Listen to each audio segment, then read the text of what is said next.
वक्रतुंड महाकाय सूर्यकोटिसमप्रभा निर्विघ्नं कुरु मे देव सर्वकार्येषु सर्वदा सरस्वती नमस्तुभ्यं वरदे कामरूपिणी विद्यारम्भं करिष्यामि सिद्धिर्भवतु मे सदा। ओम गुरुब्रह्मा गुरुर्विष्णु गुरुदेवो महेश्वरः गुरु साक्षात् परब्रह्म तस्मै श्री गुरवे नमः। ओम हरि ओम। सर्वेभ्यः स्वागतं शिक्षा कक्षार्थम्। अद्य सप्तमं पाठमं नन्तरम् अष्टमं पाठम् अपि करणीयमस्ति।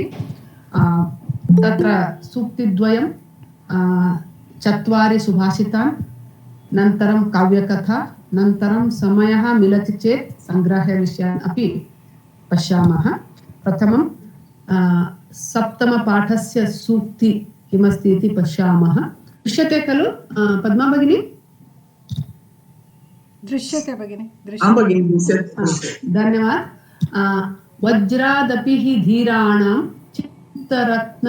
चित्तरत्नमखण्डितम् इति सूक्तिः अस्ति। सप्तमस्य पाठस्य सूक्तिः एवमस्ति। वज्रादपि हि धीराणां चित्तरत्नमखण्डितम् इति अस्ति। वज्रात् प्लस् अपि वज्रादपि हि धीराणां चित्तरत्नम् अखण्डितम् इति अस्ति।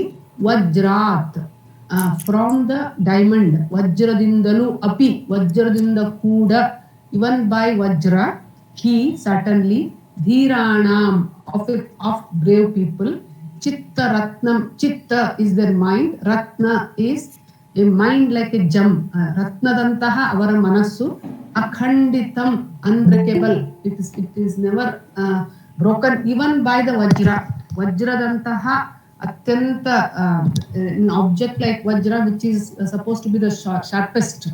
So ವಜ್ರದಂತಹ ತೀಕ್ಷ್ಣವಾದ ಕಠೋರವಾದ ಅತ್ಯಂತ ಚೂಪಾದ ವಸ್ತುವಿನಿಂದ ಕೂಡ ಧೀರರ ಮನಸ್ಸೆಂಬ ರತ್ನವನ್ನು ಮುರಿಯಲು ಆಗುವುದಿಲ್ಲ. Even the diamond cannot break the chittaratna of brave person. That is this dhira. One dhira means one who will not lose courage in worst situations also. So even these ups and downs or the adversities in the life cannot break their mind. Means one who is determined, having very strong willpower, or one who can remain calm and composed in the most difficult situations in life or adversities. That is one who keeps his mind always balanced.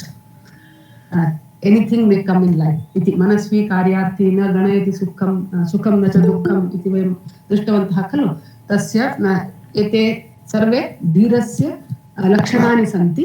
सो वज्रादपि हि धीराणां चित्तरत्नम् अखण्डितम् इति सूक्तिः अस्ति।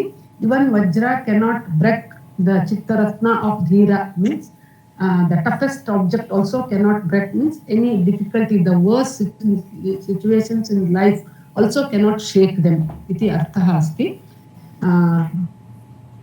वज्रात् पंचमी भक्ति अस्ति। अपि अव्यय हि अव्यय धीराणां षष्ठी भक्ति बहुवचन पुल्लिंग शब्दम् अस्ति। चित्तरत्नं one whose mind is a gem, like a gem इति अर्थः अस्ति। अस्तु, is it clear?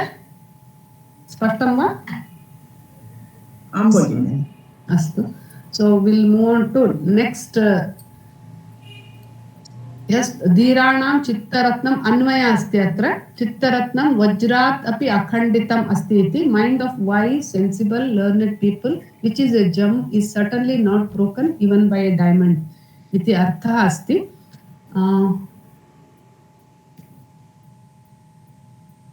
Second sukti we will do sukti from 8, lesson number 8. That is अष्टमस्य पाठस्य सूक्तिम् अपि पश्यामः, नन्तरं सुभाषितं द्रक्ष्यामः। वृत्तेन हि भवत्यार्यो न धनेन न विद्यया. Very nice सूक्ति. It is taken from Mahabharata उद्योग पर्व. So वृत्तेन हि भवति आर्यः न धनेन न विद्यया. वृत्तेन, by his behavior, one can become respectable, Aryaha, gentleman, respectable, honorable. Na dhanena na vidya. It is that you would a person will be called as Arya, that is, he becomes respectable by his behavior, by his politeness, by his kindness, but not by the amount of money he has or vidya, not by the degree or the position, not by those things. Only by his behavior, by his politeness, by his kindness, he becomes a great man. Not by the bank balance or the luxury cars or whatever he has, or by the degrees.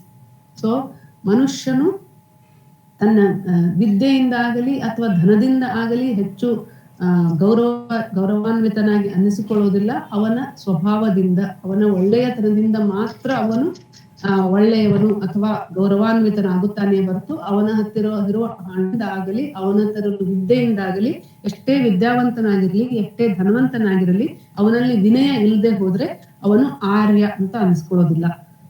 ಅರ್ಥ ಅಸ್ತಿ. Pratena Vrit Dhatu Asti, Kta Pratyaya Kridantam Asti. So it becomes Tritiya Vibhakti Ekvachana by good conduct of behavior. Then he is Avaya, certainly. Bhavati Bhudhatu Pratham Purush Ekvachan. Aryaha, noble or respectable, honorable.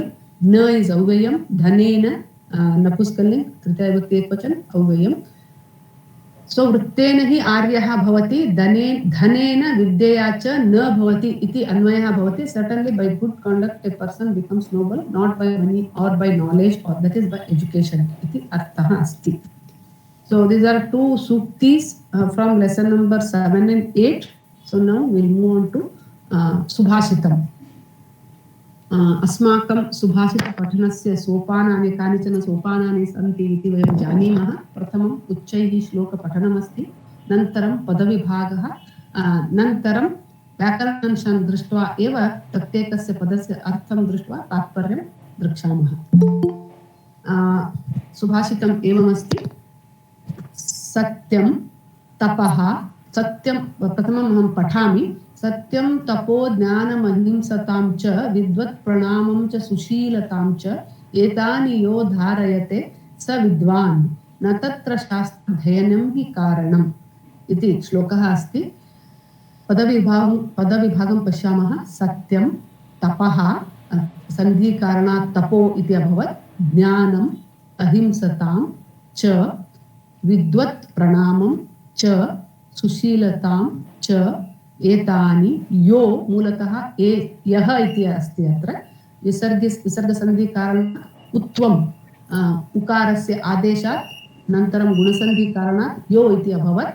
यो धारयते, सः, अत्रापि विसर्गसन्धिः अस्ति, विसर्गलोपः अभवत्. सः विद्वान् न तत्र शास्त्राध्ययनं हि कारणम् इति पदविभागम् अस्ति. सन्धिकार्यान् पश्यामः. सत्यं तपो, तपः विसर्गसन्धिः अस्ति. ज्ञानं प्लस अहिंसतां सन्धि नास्ति, संहिता अस्ति. च विद्वत् प्रणामं च सुशीलतां च अत्र कोऽपि सन्धि नास्ति. एतानि यो, यः विसर्गसन्धिः अस्ति.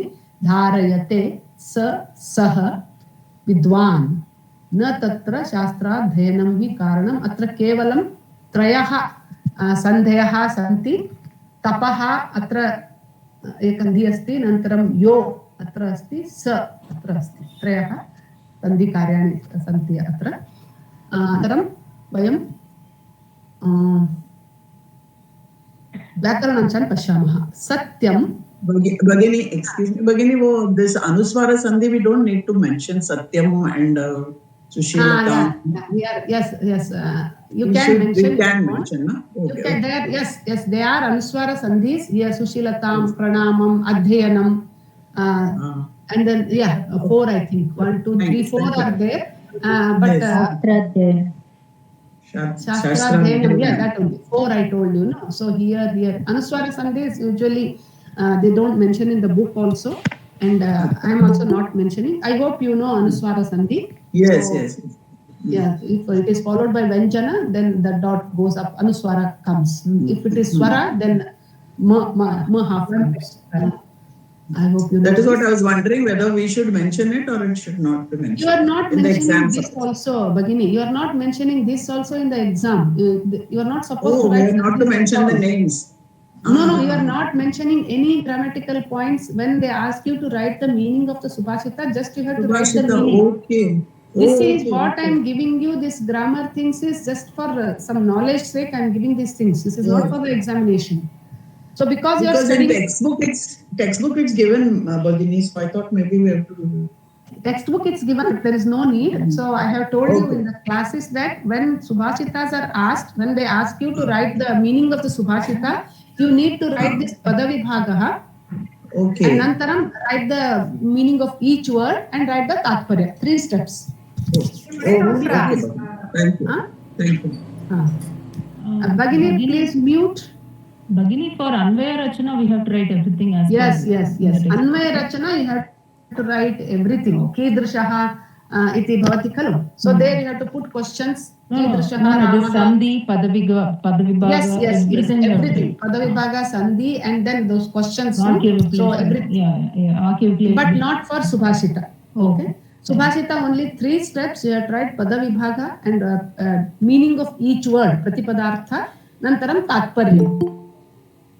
Tatparya in your own language, not in Sanskrit. Anvaya Anvartha means Pratipadasya Artha. And Anvaya is also not needed for Subhashita, for the exam. But when we teach, I will teach Anvaya also, and I'll give you Vyakaranamshaha also for the grammar sake. I'm just giving for the knowledge sake. Okay, so that is the way of studying the shlokas. When you are studying grammar, any shloka, any prose, when you are studying, you should know each and every word grammatically also. That makes your grammar strong. So for that reason, I am doing this. Okay, but otherwise, yes. Idu Satyam ಮತ್ತೆ ಅಹಿಂಸತಾಂ ಇದೆಲ್ಲ ದ್ವಿತೀಯ ವಿಭಕ್ತಿ ಅಲ್ವಾ? ಹೌದು, ಇಲ್ಲ ಹೇಳ್ತಾ ಇದ್ದೀನಿ. ಹೌದು, ಅದೆಲ್ಲ ದ್ವಿತೀಯ ವಿಭಕ್ತಿ. I am just coming to that now. Okay, ವಿಭಕ್ತಿ ಮತ್ತೆ ಇದನ್ನುವಾ ಏನ್ ಹೇಳಿ? ಅಲ್ಲ, ನೀವು ಇವಾಗ ಹೇಳಿದ್ರಲ್ಲ, ಏನು ಎಂತದ ಸಂಧಿ, ಅನುಸ್ವಾರ ಸಂಧಿ, ದಟ್ ಈಸ್ ಡಿಫರೆಂಟ್. ಅನುಸ್ವಾರ ಸಂಧಿ ಇದ್ರೆ ಮೇಲೆ ಡಾಟ್ ಹೋಗುತ್ತೆ, ಅದು ಇರ್ಲಿಲ್ಲ ಅಂದ್ರೆ ಮ ಹಾಫ್ ಬರುತ್ತೆ. ಸತ್ಯಂ ಮ ಹಾಫ್ ಕೂಡ ಬರೀತಾರೆ ನೋಡಿ, ಅಷ್ಟೇ. ಅದು ದ್ವಿತೀಯ ವಿಭಕ್ತಿನೇ. ವಿಭಕ್ತಿಗೆ ಅದಕ್ಕೆ ಏನು ಸಂಬಂಧ ಇಲ್ಲ. ದಿಸ್ ಇಸ್ ವಿಭಕ್ತಿ. ಓಕೆ, ಸೊ ದೆನ್ ಸತ್ಯಂ, ದಿಸ್ ಇಸ್ ದ್ವಿತೀಯ ವಿಭಕ್ತಿ ಏಕವಚನ, ನಪುಂಸಕಲಿಂಗಂ ಅಸ್ತಿ. ತಪಃ, ದಿಸ್ ಇಸ್ ಆಲ್ಸೋ ದ್ವಿತೀಯ ವಿಭಕ್ತಿ ಏಕವಚನ. ಸತ್ಯವನ್ನು, ತಪಸ್ಸನ್ನು, ಜ್ಞಾನವನ್ನು, ಅಹಿಂಸೆಯನ್ನು, ವಿದ್ವತ್ ಪ್ರಣಾಮವನ್ನು, ಸುಶೀಲತೆಯನ್ನು, ಇವೆಲ್ಲವುಗಳನ್ನು ಈ ತರ ಬರುತ್ತೆ. ಸೊ ಆಲ್ ದೀಸ್ ಆರ್ ದ್ವಿತೀಯ ವಿಭಕ್ತಿಸ್. ಸತ್ಯಂ ನಪುಂಸಕಲಿಂಗ ದ್ವಿತೀಯ ವಿಭಕ್ತಿ ಏಕವಚನ. ತಪಃ ಇಸ್ ಆಲ್ಸೋ ದ್ವಿತೀಯ ವಿಭಕ್ತಿ ಏಕವಚನ. ತಪಃ ತಪಸಿ ತಪಂಸಿ, ತಪಃ ತಪಂಸಿ ತಪಂಸಿ ಇತಿ ಶಬ್ದಃ ಚಲತಿ, ಅತಃ ದ್ವಿತೀಯ ವಿಭಕ್ತಿ ಏಕವಚನ. ಜ್ಞಾನಂ ಜ್ಞಾನಂ ಜ್ಞಾನೇ ಜ್ಞಾನಾನಿ, ವನಂ ವನೇ ವನಾನಿ ಇತಿ ಚಲತಿ, ಏತದಪಿ ದ್ವಿತೀಯ ವಿಭಕ್ತಿ ಏಕವಚನ. ಅಹಿಂಸತಾಂ ಲತಾ ಶಬ್ದ ಇವ ಚಲತಿ, ಸ್ತ್ರೀಲಿಂಗಮಸ್ತಿ, ಸ್ತ್ರೀಲಿಂಗ ದ್ವಿತೀಯ ವಿಭಕ್ತಿ ಏಕವಚನ. ಚ ಇಸ್ ಅವ್ಯಯ. I hope it's clear. ಸತ್ಯಂ ನಪುಂಸಕಲಿಂಗ ದ್ವಿತೀಯ ವಿಭಕ್ತಿ ಏಕವಚನ. ತಪಃ ನಪುಂಸಕಲಿಂಗ ದ್ವಿತೀಯ ವಿಭಕ್ತಿ ಏಕವಚನ. ಜ್ಞಾನಂ ಅಪಿ ನಪುಂಸಕಲಿಂಗ ದ್ವಿತೀಯ ವಿಭಕ್ತಿ ಏಕವಚನ. ಅಹಿಂಸತಾಂ ಸ್ತ್ರೀಲಿಂಗ, ಸ್ತ್ರೀಲಿಂಗ ಪುನಃ ದ್ವಿತೀಯ ವಿಭಕ್ತಿ ಏಕವಚನ. ಚ ಇಸ್ ಅವ್ಯಯ. ವಿದ್ವತ್ ಪ್ರಣಾಮಂ, ದಿಸ್ ಇಸ್ ಆಲ್ಸೋ ನಪುಂಸಕಲಿಂಗ ದ್ವಿತೀಯ ವಿಭಕ್ತಿ ಏಕವಚನ. ಚ ಅವ್ಯಯ. ಸುಶೀಲತಾಂ, ದಿಸ್ ಇಸ್ ಸ್ತ್ರೀಲಿಂಗ ದ್ವಿತೀಯ ವಿಭಕ್ತಿ ಏಕವಚನ. ಚ ಏತಾನಿ ನಪುಂಸಕಲಿಂಗ ದ್ವಿತೀಯ ವಿಭಕ್ತಿ ಏಕವಚನ. यो यह यद् प्रथमा विभक्ति एकवचन. यद् शब्दः अस्ति पुल्लिंग प्रथमा विभक्ति एकवचन. धारयते आत्मनेपदी ध्रुव धातु प्रथम पुरुष एकवचन. लाइक धारयते, धारयेते, धारयन्ते इति चलति. निजन्तमस्ति. स इस् सः, तद् पुल्लिंग प्रथमा विभक्ति एकवचन, भवन्तः जानन्ति. विद्वान् पुल्लिंग विद्वान्, विद्वांसो, विद्वांसः इति चलति. सो प्रथमा विभक्ति एकवचन. न not, that is ಅವ್ಯಯ. ತತ್ರ ಅವ್ಯಯ. ಶಾಸ್ತ್ರಾಧ್ಯಯನಂ ಹಿ, this is ಪ್ರಥಮಾ ವಿಭಕ್ತಿ ಏಕವಚನ, ನಪುಂಸಕಲಿಂಗಂ ಅಸ್ತಿ. ಹಿ certainly. ಕಾರಣಂ ಪ್ರಥಮಾ ವಿಭಕ್ತಿ ಏಕವಚನ, ನಪುಂಸಕಲಿಂಗ. इति व्याकरणांशाः सन्ति. अधुना वयं प्रत्येकस्य पदस्य अर्थं नन्तरं श्लोकस्य तात्पर्यं पश्यामः. सत्यं सत्यवन्नु truthfulness. तपः तपस्सन्नु penance or meditation. ಜ್ಞಾನಂ ಜ್ಞಾನವನ್ನು knowledge. ahimsatam, ahimsayannu, non-violence, cha, and vidvat pranamam, bowing down to the scholars or showing respect to the scholars, vidvansarige namisudanu, cha, and sushilatam, sushilatayannu, saujanavannu, kindness or politeness, cha, all these things, etani, all these things, yo, yaha, one who, dharayate, dharayate means one who wears or possesses, but in this case practices, iti vayam swikarishamah. One who practices all these things, saha vidwan, he is the real scholar. Na tatra shastradhyanam hi karanam. So it is not only by doing study of shastra makes him a scholar, but if he follows satya, tapaha, jnana, ahimsa, vidvat pranamam, sushilatam, so all these things if he has, only then he becomes vidwan. Just merely by studying all the shastras, and if he is arrogant, then he is not called as vidwan. Iti shlokasya arthah asti. We have seen in I don't remember exactly second or third chapter, शास्त्राण्यदित्यापि भवन्ति मूर्खाः क्रियावान् विद्वान् इति वयं दृष्टवन्तः अस्ति खलु? Do you remember? आम् भगिनि अस्ति. चौषधमातुराणां सुचिन्तितं चौषधमातुराणां करोत्यरोगम् इति वयं दृष्टवन्तः. न करोत्यरोगं. Many times it has come, that is just by studying, if you know everything and still if you are not polite, vidya vinayena shobhate ityapi asti prasiddha lokoktihi. So if a person is not polite, in spite of knowing everything, in spite of being a scholar, if he is not polite, then he is not the vidwan. One who follows all these things, one who always speaks truth, one who in this context we cannot say tapaha means one should go to forest and do tapaha and all those things, but one who never gets anger, or one who is cool and calm every time, one who speaks very politely. Jnanam, one who is having deep knowledge but still he is very shanta swabhavaha iti arthaha. Ahimsatam, one who never shows any cruelty or something. Vidvat pranamam, one who always respects teachers, elders and scholars. Sushilatam, politeness. Etani, all these things. Yaha dharayate, one who practices. Saha vidwan, only he is the vidwan. Shastradhyanam hi karanam, not by just he has studied. Adhyanam is study. If he has studied shastrani, he is not a scholar. If he practices all these things, then he is called as a scholar. Satyam, satyam. Yes. Bagini, in one of the question paper they have asked kaha vidwan, like that generally, that is. So which answer we have to write? Shastradhyapi, that one, or this thing we have to write? Yes, yes, anything you can answer, but if it is so general, both the answers will be correct. Both the answers. Yeah, if he has asked something, if he has given one more hint, if that shows that it's related to this shloka, then you should write the tatparya of this shloka. Or that shloka, then you can give the example of just by knowing the names of the medicine, one cannot become disease free. So that also you can do.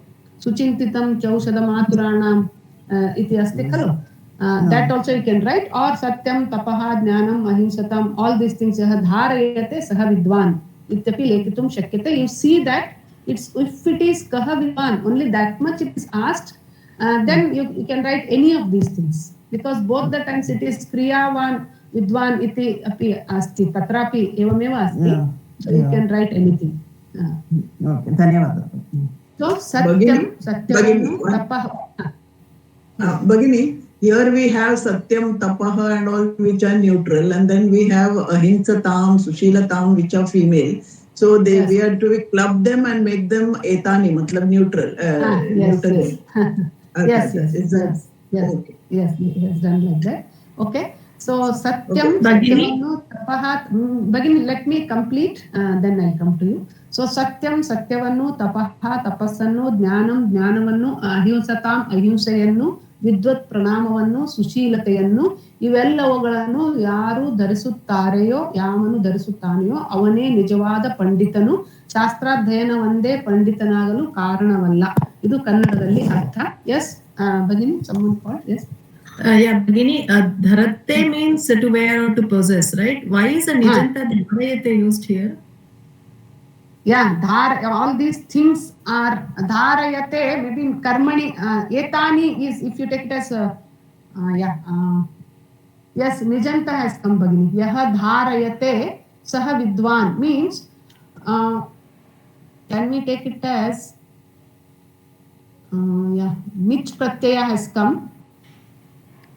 Aham drishtva avadami, Bhagini.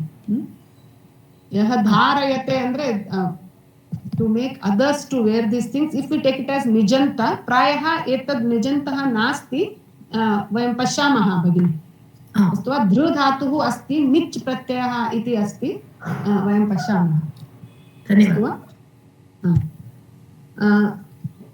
सो अस्मिन् सुभाषिते सुभाषितकारः कः विद्वान् इति वदति सः वदति यः मनुष्यः सत्यम् इत्युक्ते सदा सत्यमेव वदति तपः इत्युक्ते सदा तपोनिरतः भवति ज्ञानम् इत्युक्ते सदा ज्ञानार्जने आसक्तः संलग्नः भवति अहिंसताम् इत्युक्ते कदापि हिंसां न करोति अनन्तरं विद्वत् प्रणामम् इत्युक्ते विद्वांसं प्रति प्रणामं करोति अथवा गौरवं सूचयति गुरुजनं प्रति अथवा वृद्धानां प्रति आदरभावं प्रकटीकरोति इति अर्थः शीलताम् इत्युक्ते यः सौजन्यशीलः अस्ति सुशीलः अस्ति सज्जनः अस्ति यः एतान् गुणान् धारयते अथवा अर्थात् आचरति सः एव पंडितः अर्थात् यः सत्यं तपः ज्ञानम् अहिंसतां विद्वत्प्रणामं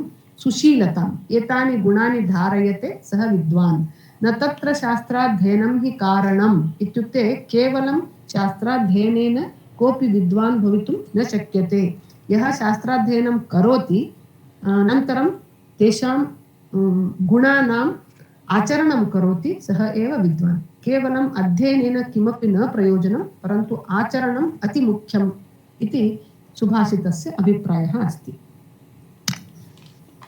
सो संधि I have written here tapah plus jnanam visarga sandhi yah plus dharayate visarga sandhi sah plus vidvan visarga sandhi shastra plus adhyanam shastradhyanam iti savarna dirgha sandhi asti अन्वयं पश्यामः यः सत्यं तपः ज्ञानम् अहिंसतां विद्वत् प्रणामं सुशीलतां च एतानि धारयते सः विद्वान् तत्र शास्त्राध्ययनं हि न कारणम् इति अर्थः भगिनी एषः प्रायः निजन्तः नास्ति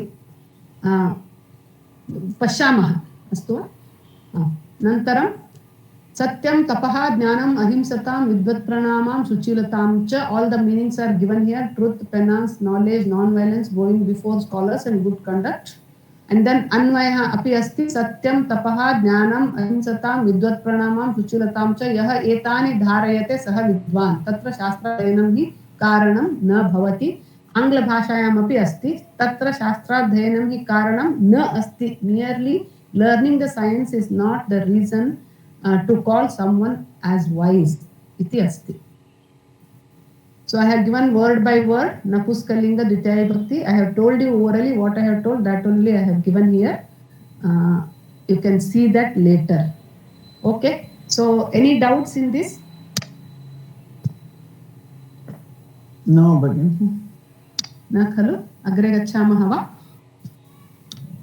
so next shloka is प्रथमं श्लोकं पठामः करे श्लाघ्यस्त्यागः शिरसि गुरुपादप्रणयिता मुखे सत्यावाणी विजयी भुजयोर्वीर्यमतुलं हृदि स्वच्छा वृत्तिः श्रुतमधिगतं च श्रवणयोः विनाप्यैश्वर्येण प्रकृतिमहतां मण्डनमिदम् इति श्लोकः अस्ति पदविभागं पश्यामः करे श्लाघ्यः त्यागः श्लाघ्यस्त्यागः सकारादेशः अभवत् विसर्गसन्धि कारणात् शिरसि गुरुपादप्रणयिता मुखे सत्या वाणी विजयी अत्र कोऽपि सन्धि नास्ति भुजयोः वीर्यम् अतुलं भुजयोर्वीर्य रेफादेशः अभवत् विसर्गसन्धि अभवत् विजयोर्वीर्यम् अतुलं वीर्यमतुलम् अत्र सन्धि नास्ति संहिता अस्ति हृदि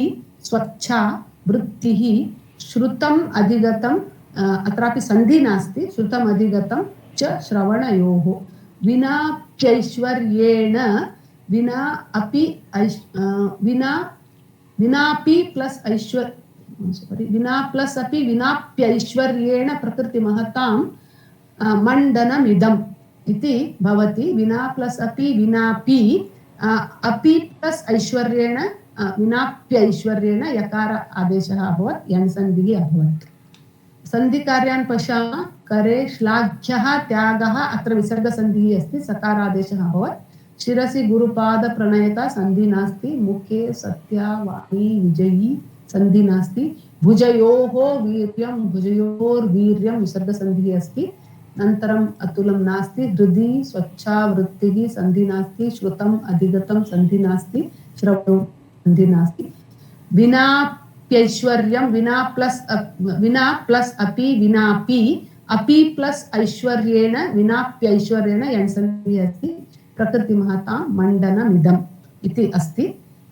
अधुना वयं प्रत्येकस्य पदस्य व्याकरणांशान् पश्यामः. करे पुल्लिंग सप्तमी विभक्ति एकवचनमस्ति. कैयल्ली इन द हैंड्स. श्लाघ्यः प्रेजवर्दी. श्लाघ्यः प्रथमा विभक्ति एकवचन पुल्लिंग. त्यागः प्रथमा विभक्ति एकवचन सैक्रिफाइस और त्यागವು. शिरसि शिरः शिरसि शिरांसि इति चलति नपुंसकलिंग शब्दमस्ति. सप्तमी विभक्ति एकवचन इन द हेड तलयल्ली. गुरुपाद प्रणयिता स्त्रीलिंग शब्दमस्ति. लता शब्द इव प्रथमा विभक्ति एकवचन. मुखे पुनः नपुंसकलिंग सप्तमी विभक्ति एकवचन. सत्या आकारांत स्त्रीलिंग प्रथमा विभक्ति एकवचन. वाणी इकारांत स्त्रीलिंग प्रथमा विभक्ति एकवचन. विजयी अत्र विजयी इति अस्ति, अतः प्रथमा विभक्ति एकवचन. भुजयोः सप्तमी विभक्ति द्विवचन प्रथमा पुल्लिंग शब्दमस्ति. वीर्यं अतुलं नपुंसकलिंग प्रथमा विभक्ति एकवचन. हृदि सप्तमी विभक्ति एकवचन. In the heart. स्वच्छा प्रथमा विभक्ति एकवचन. वृत्तिः प्रथमा विभक्ति एकवचन पुल्लिंग शब्दमस्ति. श्रुतम् अधिगतं श्रुतम् अधिगतं नपुंसकलिंग प्रथमा विभक्ति एकवचन. च अव्यय. श्रवणयोः सप्तमी विभक्ति द्विवचन. विना अव्यय. अपि अव्यय. ऐश्वर्येण तृतीया विभक्ति एकवचन. प्रकृति महतां इज षष्ठी विभक्ति बहुवचन. ऑफ ग्रेट पीपल. मंडनम इदम इज अव्यय. मंडनम इज अलंकारम आभरणम इति अर्थः अस्ति. प्रथमा विभक्ति एकवचन. सो नौ वी विल सी प्रतिपदस्य अर्थः नन्तरं तात्पर्यः. करे इन द हैंड और कैयल्ली. श्लाघ्यः त्यागः मंडनम इति every time we should take मंडनम. करे फॉर द हैंड्स और इन द हैंड्स. श्लाघ्यः त्यागः ಶ್ಲಾಘಿಸಲು ಯೋಗ್ಯವಾದಂತಹ ತ್ಯಾಗವು ಕೈಗಳಿಗೆ ಭೂಷಣ. So not the earrings, sorry, not the finger rings or the bangles or the kankanani that will decorate hands. It is the tyaga, it is the donation that we give. By that our hands look beautiful, not by wearing any golden ornaments. That will not make our hands beautiful. But the tyaga, shlaghyah tyagaha, some praiseworthy or admirable donations if we give by this hand, so then this hand looks very beautiful. And tyagaha is the real ornament. Mandanam, jewelry or abharana or ornament. So the real ornament for the hand is the tyagaha of the donation iti arthah. ಕೈಗಳಲ್ಲಿ ಯಾವುದು ಆಭರಣ? ತ್ಯಾಗವೇ ಕೈಗಳಿಗೆ ಆಭರಣ ಅಥವಾ ಕೈಗಳಲ್ಲಿ ಸುಂದರವಾಗಿ ಕಾಣುವುದು ಯಾವುದು? ತ್ಯಾಗ. ಶಿರಸಿ ಇನ್ ದ ಹೆಡ್, ತಲೆಗೆ. ಗುರುಪಾದ ಪ್ರಣಯಿತ, ಗುರುಗಳ ಪಾದಗಳಿಗೆ ಎರಗುವುದೇ ತಲೆಗೆ ಭೂಷಣ. So for our heads, what is the decorative jewel? Not the crown or the ಕಿರೀಟ or any hair style or any flowers that makes our head beautiful. It is going down to gurupada that makes our head beautiful iti arthah. And that mandanam, shirasi gurupada pranayita mandanam. Mandanam means abharana or jewelry iti arthah. Mukhe, for the mouth, what is the jewelry or the abharana? Satya vani, true sentences or the sentences that are honest and truthful iti arthah. So ಬಾಯಿಗೆ ಅಥವಾ ಬಾಯಿಯಲ್ಲಿ ಸತ್ಯವಾದ ವಾಣಿಗಳೇ ಭೂಷಣವು, ಮಂಡನಂ, the ornament. ಭುಜಯೋಹೋ, ಭುಜಗಳಲ್ಲಿ ಸಪ್ತಮಿ ವಿಭಕ್ತಿ. In the arms. Vijayi Viryam Atulam, Vijayi victorious, Viryam the courage, Atulam which is unparalleled, which cannot be compared. Iti arthaha Atulam Vijayi Viryam Bhujayoho Mandanam iti we have to take. So ಭುಜಗಳಿಗೆ ಅತುಲವಾದ ಸಾಮರ್ಥ್ಯವು ಅಥವಾ ವೀರ್ಯವು ಅಥವಾ ಶೌರ್ಯವು ಮಂಡನವು ಅಂದ್ರೆ ಆಭರಣವು ಇತಿ ಅರ್ಥ. ಹೃದಿ in the heart, ಸ್ವಚ್ಛಾವೃತ್ತಿ again the very clear ನಿಷ್ಕಲ್ಮಶ ನಿಷ್ಕಪಟ ನಿರ್ಮಲ ಶುದ್ಧವಾದ ಮನಸ್ಸು ಹೃದಯಕ್ಕೆ ಅಲಂಕಾರವು, ಹೃದಯಕ್ಕೆ ಭೂಷಣವು. ಶ್ರುತಂ ಅಧಿಗತಂ ಚ ಶ್ರವಣಯೋಹೋ, ಶ್ರವಣಯೋಹೋ ಇಟ್ ಈಸ್ ದ್ವಿವಚನ because 2 ears are there. In 2 ears ಕಿವಿಗಳಿಗೆ ಎಂತಹದನ್ನ ಕಿವಿಗಳು ಕೇಳಬೇಕು. ಶ್ರುತಂ ಅಧಿಗತಂ, ಶ್ರುತಂ ಮೀನ್ಸ್ ರಿಲೇಟೆಡ್ ಟು ವೇದಾಸ್, ಅಧಿಗತಂ well understood. So this in the ears always what should be there? The Veda Vakyani which are well understood, which are well digested, which are well learned like that. So ಕಿವಿಗಳಿಗೆ ಅಂತಹ ವೇದ ವಾಕ್ಯಗಳು ಒಳ್ಳೆಯ ವಚನಗಳೇ ಭೂಷಣವು. ಮತ್ತೆ ಬೇರೆ ಯಾವುದನ್ನು ಕೇಳಬಾರದು, ಒಳ್ಳೆಯದನ್ನೇ ಕೇಳುವುದು ನಮ್ಮ ಕಿವಿಗಳಿಗೆ ಭೂಷಣ. ವಿನಾ ಅಪಿ ಐಶ್ವರ್ಯೇಣ, ಯಾವುದೇ ಐಶ್ವರ್ಯವಿಲ್ಲದೆ, ಧನ ಕನಕ ಸುವರ್ಣ ಅಥವಾ ಬೆಳ್ಳಿ ಬಂಗಾರ ಏನೂ ಇಲ್ಲದೇನೆ ಪ್ರಕೃತಿ ದತ್ತವಾದಂತಹ naturally without spending a paisa or without spending any money, ಐಶ್ವರ್ಯೇಣ ವಿದೌಟ್ ಎನಿ ವೆಲ್ತ್, ಪ್ರಕೃತಿ ಮಹತಾಂ ಆಫ್ ಗ್ರೇಟ್ ಪೀಪಲ್, ಮಹಾನ್ ಮಹಾಂತೋ ಮಹಾಂತಃ ಇತಿ ಶಬ್ದಃ ಅಸ್ತಿ, ಮಹಾಪುರುಷಃ of great people. Prakriti means natural, Prakriti Mandanam, natural ornaments. With them, all these are natural ornaments of great people without spending any money. So what are the natural ornaments?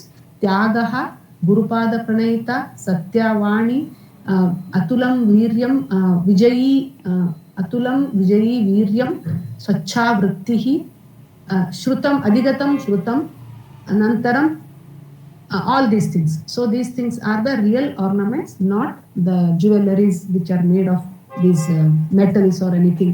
Iti subhashitasya abhiprayah asti. Samskrite artham pashyamah. So manushah kaihi avaranaihi athva abhushanaihi shobitah vartate athva sundarah drishyate iti atra subhashitakarena uktam asti. सुभाषितकारः वदति करे श्लाघ्यस्त्यागः इत्युक्ते करे अथवा हस्ते किं किं भूषणम् इति सः वदति. अङ्गुलिकं वा न, फिंगर् रिङ्ग् न, कङ्कणानि वा न. तो सुभाषितकारः वदति हस्तयोः निज आभरणानि श्लाघ्यस्त्यागः इति.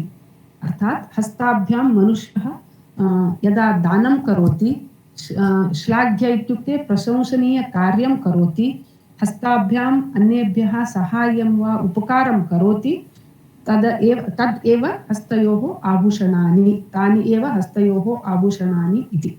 नन्तरं शिरसि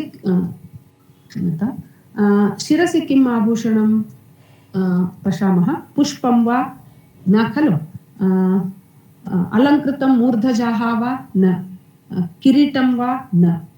अतः सुभाषितकारः अत्र वदति शिरसि गुरुपाद प्रणयिता इत्युक्ते गुरूणां प्रति विशेष आदरभावः, गौरवभावः, तदेव शिरसि भूषणम् इति.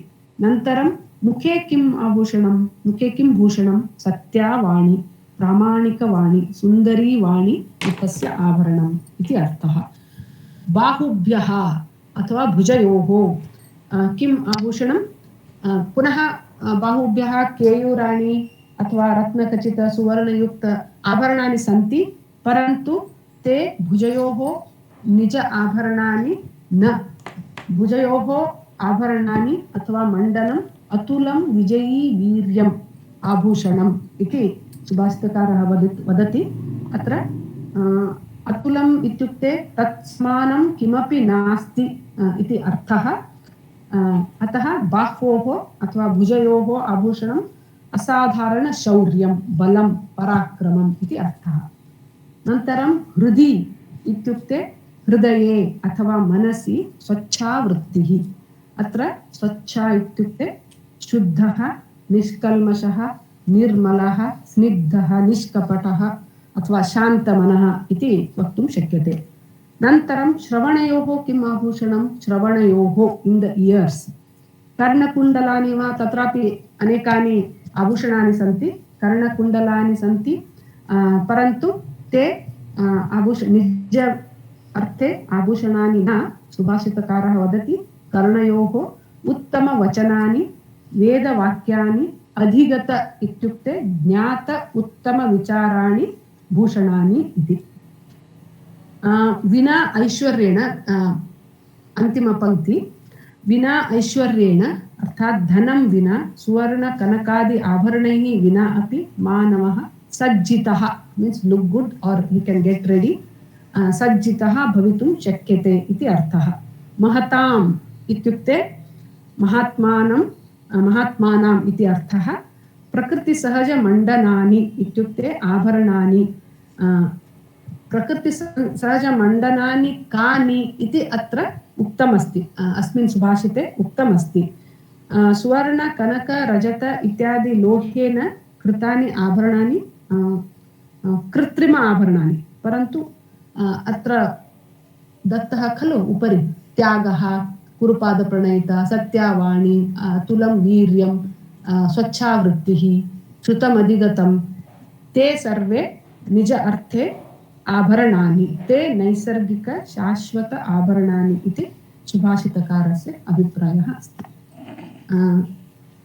स्पष्टं वा भगिनी मंडनम idam is telling about one mandanam na भगिनी just he is telling because all are in tyagaha is prathama vibhakti all are in prathama vibhakti he has taken singular all are singular sorry yes correct singular so all are singular so mandanam also is taken it as singular idam another thing भगिनी adhigatam and avagatam means the same thing adhigatam and avagatam are same more or less same adhigatam is yes well understood assimilated iti arthah adhigatam both are same almost same avagatam is understood iti arthah adhigatam means digested deeply understood yes like that okay भगिनी कृत्तिः इत्युक्ते किं कृत्तिः आभरणानि कृत्रिम इति वा artificial ಧನ್ಯವಾದ ma'am ಇದು ಪ್ರಕೃತಿ ಮಹತಾಂ ಅಂತ ಅನ್ಕೊಳ್ಬೇಕಾ ಅಥವಾ ಪ್ರಕೃತಿ ಮಂಡನಂ ಅಂತ ಅನ್ಕೊಂಡ್ರೆ correct yes prakriti mahataam prakriti mandanamidam iti I show you the anvaya see here श्रुतं मंडनम इति करे श्लाघ्यः त्यागः भूषणं शिरसि गुरुपाद प्रणयिता भुजयोः अतुलं विजयी वीर्यं हृदि स्वच्छा वृत्तिः श्रवणयोः अधिगतं श्रुतं मंडनम ऐश्वर्येण विनापि महताम् इदं प्रकृति मंडनम नेचुरल ज्वेलरीज इति अर्थः महताम् is separate because of great people so idam prakriti mandanam natural ornament natural abhushanam iti artha ಇಲ್ಲಿ ಬುಕ್ ಅಲ್ಲಿ ಪ್ರಕೃತಿ ಮಹತಾಂ ಅಂತ ಮಹಾತ್ಮರಿಗೆ ಅಂತ ಕೊಟ್ಟಿದ್ದಾರೆ ಅದು ಸರಿ ಅನ್ಸಲ್ಲ ಮೇಡಮ್ ಇದು ಎಷ್ಟು ಚೆನ್ನಾಗಿ ಅನ್ಸುತ್ತೆ ಪ್ರಕೃತಿ ಮಂಡನಂ ಅಂದ್ರೆ ಎಷ್ಟು ಮಹತ್ತಾಗಿರೋ ತರ ಹೌದು ನೈಸರ್ಗಿಕವಾದ ಆಭೂಷಣಗಳು ಅಂತ ಕೃತ್ರಿಮವಾದದ್ದೇನು ಬೇಡ ಅಂತ ತುಂಬಾ ಚೆನ್ನಾಗಿ ಅನ್ಸುತ್ತೆ ಹೌದು ಇಟ್ಸ್ ವೆರಿ ಮೀನಿಂಗ್ಫುಲ್ ಸುಭಾಷಿತಂ ಅಸ್ತಿ so vyakaranansham aham atra dattavati you can go through that so for this they have made it two ways but I feel one way is enough so that vijayi bhujayoho ityapi swikartum shakyate bhujayoho vijayi atulam viryam ityapi so this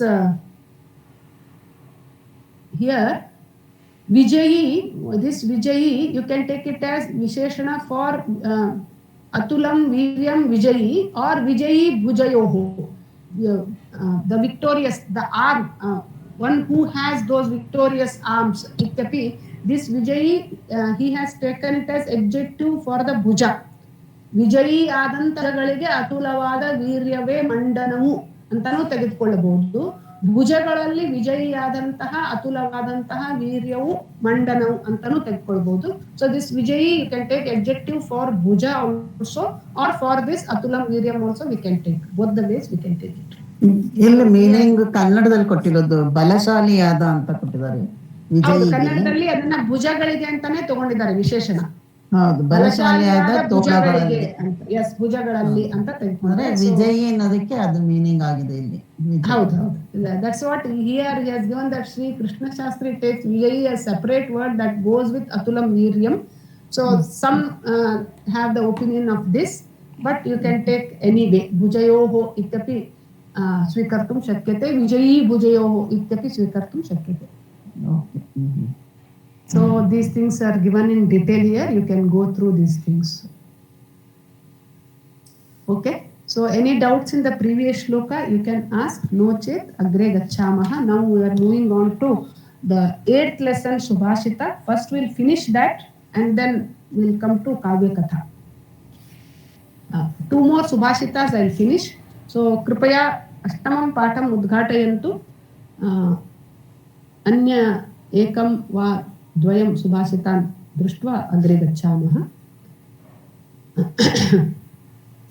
So आयुर्वर्षशतं नृणां परिमितं रात्रौ तदर्धं गतं, तस्यार्धस्य परस्य चार्धमपरं बालत्ववृद्धत्वयोः शेषं व्याधिवियोग दुःखसहितं सेवादिभिर्नीयते जीवे वारितरङ्गचञ्चलतरे सौख्यं कुतः प्राणिनाम् इति प्रश्नः अस्ति. कुतः सौख्यं प्राणिनाम् इति सुभाषितकारः प्रश्नं करोति. प्रश्नकारणेन उत्तरमपि सः दत्तवान् अस्ति. पश्यामः किमस्ति अस्मिन् श्लोके इति. आयुः वर्षशतं नृणां परिमितं रात्रौ तदर्धं गतं, तस्य अर्धस्य परस्य चार्धम् अपरं बालत्व वृद्धत्वयोः शेषं व्याधि वियोग दुःख सहितं सेवादिभिः नीयते जीवे वारि तरंग चंचलतरे सौख्यं कुतः प्राणिनाम् इति पदविभागः अस्ति. आयुः वर्षशतम् आयुर्वर्षशतम् अत्र विसर्गसन्धिः अस्ति, रेफादेशः अस्ति. नृणां षष्ठीविभक्ति बहुवचनम् अस्ति. परिमितं लिमिटेड, रात्रौ इन द नाइट, तदर्धं व्याकरणं पश्यामः. सो फर्स्ट संधि पश्यामः. आयुः वर्षशतम् आयुर्वर्षशतं संधि अस्ति, विसर्गसन्धि. नृणां परिमितं रात्रौ तदर्धं गतम्, अत्र संधि नास्ति. तस्य अर्धस्य तस्यार्धस्य सवर्णदीर्घसन्धि अस्ति. परस्य चार्धम् अपरं च प्लस अर्धं चार्धं पूर्वरूपसन्धि अस्ति. अपरं बालत्ववृद्धत्वयोः अत्र संधि नास्ति. शेषं व्याधि वियोग दुःख सहितं समस्तपदमस्ति, संधि नास्ति. सेवादिभिः नीयते सेवादिभिर्नीयते रेफादेशः अस्ति. जीवे वारि तरंग चंचलतरे सौख्यं कुतः प्राणिनाम्. अतः वर्षशतम् अत्र संधि अस्ति. तस्यार्धस्य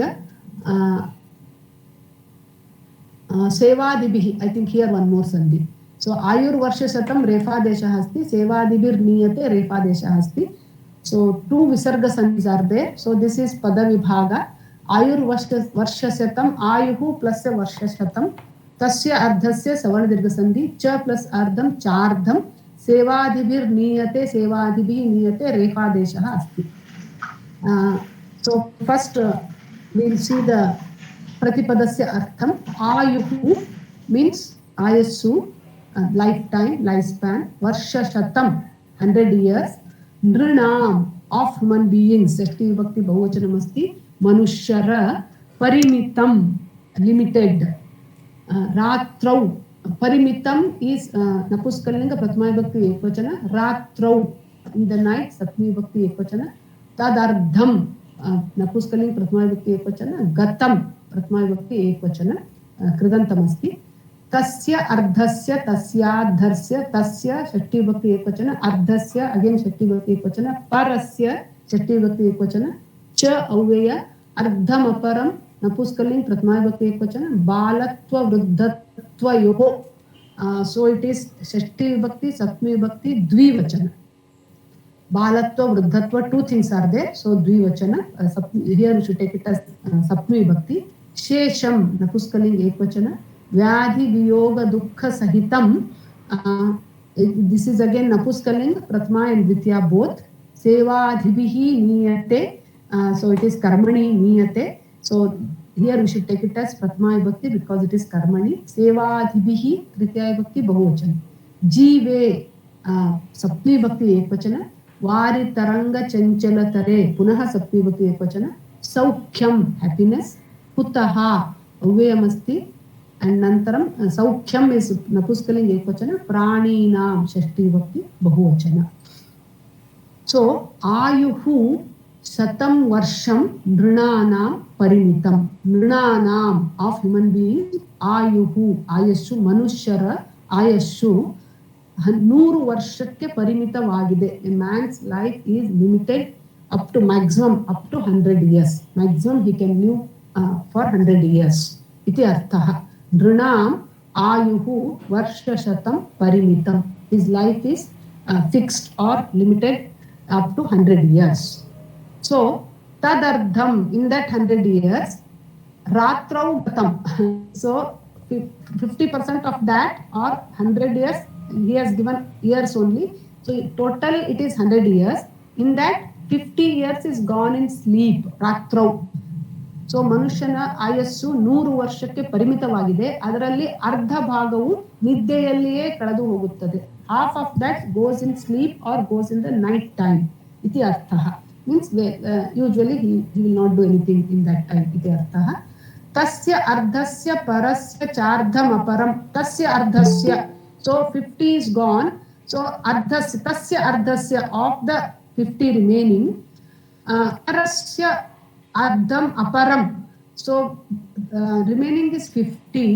So of that 50, ardha, half of that 50, aparam, that is half of that 50, balatva vruddhatva yoho. So total 100 years, in that 50 years is gone in night. So half of that remaining 50 means 25 years, it will be of balatva and vruddhatva, that is of childhood and of old age. So ಮನುಷ್ಯನಿಗೆ 100 ವರ್ಷ ಆಯುಸ್ಸು ಪರಿಮಿತವಾಗಿದ್ದರೆ ಅರ್ಧ ಆಯುಸ್ಸು ಅಥವಾ 50 ವರ್ಷಗಳು ನಿದ್ದೆ ರಾತ್ರಿಯಲ್ಲಿಯೇ ಕಳೆದು ಹೋಗುತ್ತದೆ. ಆ 50ರ ಅರ್ಧ, ಉಳಿದ ಅರ್ಧದ ಅರ್ಧ ಅಂದರೆ 25 ವರ್ಷಗಳು ಬಾಲತ್ವ ವೃದ್ಧತ್ವ ಯೋಗು, that of 25 years is of childhood and old age. ಉಳಿದ 25 ವರ್ಷಗಳು ಬಾಲ್ಯದಲ್ಲಿ ಮತ್ತು ವೃದ್ಧಾಪ್ಯದಲ್ಲಿ ಕಳೆದು ಹೋಗುತ್ತದೆ ಅಂತ ಅರ್ಥ. ಗತಂ ಇತಿ we can take, but it is not given here. Of balatva vruddhatva, of old age and childhood. Shesham, the remaining, ulida andre in 25 ವರ್ಷ ಮಾತ್ರ ಉಳಿತು. Only 25 years are remaining now. So the remaining 25 years, vyadhi viyoga dukkha sahitam. So vyadhi, man suffers with diseases throughout his lifetime. He will be getting one or the other, small or the big diseases. Viyoga dukkha, separation, the sorrow of separation with his near and dear ones. It may be parents or it may be anybody else. Sahitam, including vyadhi and viyoga dukkha, all the sorrow of roga rujina anta ಹೇಳ್ತಾರೆ. So all the diseases and also the sorrow of separation. And nantaram sevadhibihi niyate. So also these are the 25 years he has to spend in serving, that is active years.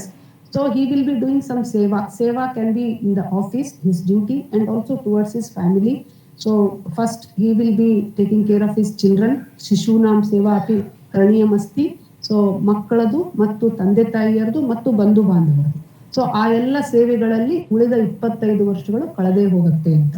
So ಒಟ್ಟು 100 ವರ್ಷದಲ್ಲಿ ಅರ್ಧಕ್ಕರ್ಧ ರಾತ್ರಿಯಲ್ಲೇ ಕಳೆದು ಹೋಗುತ್ತೆ.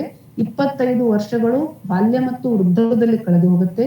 ಇನ್ನು 25 ವರ್ಷ, only 25 active years are remaining. In that he has to do his duties towards his career office or towards his family members, and also he himself will get diseases, and also he will be having that separation with his near and dear ones. All these things will be in this 25 years.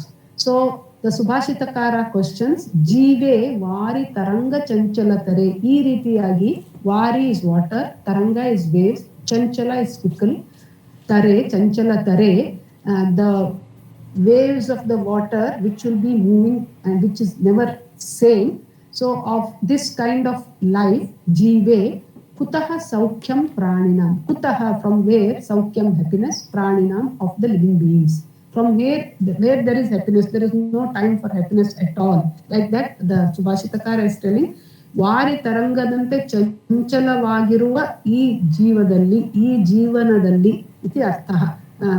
ಇತ್ಯುಕ್ತೆ it is not stable at all. The waves of the water, it is not stable at all. Always there are ups and downs in the life.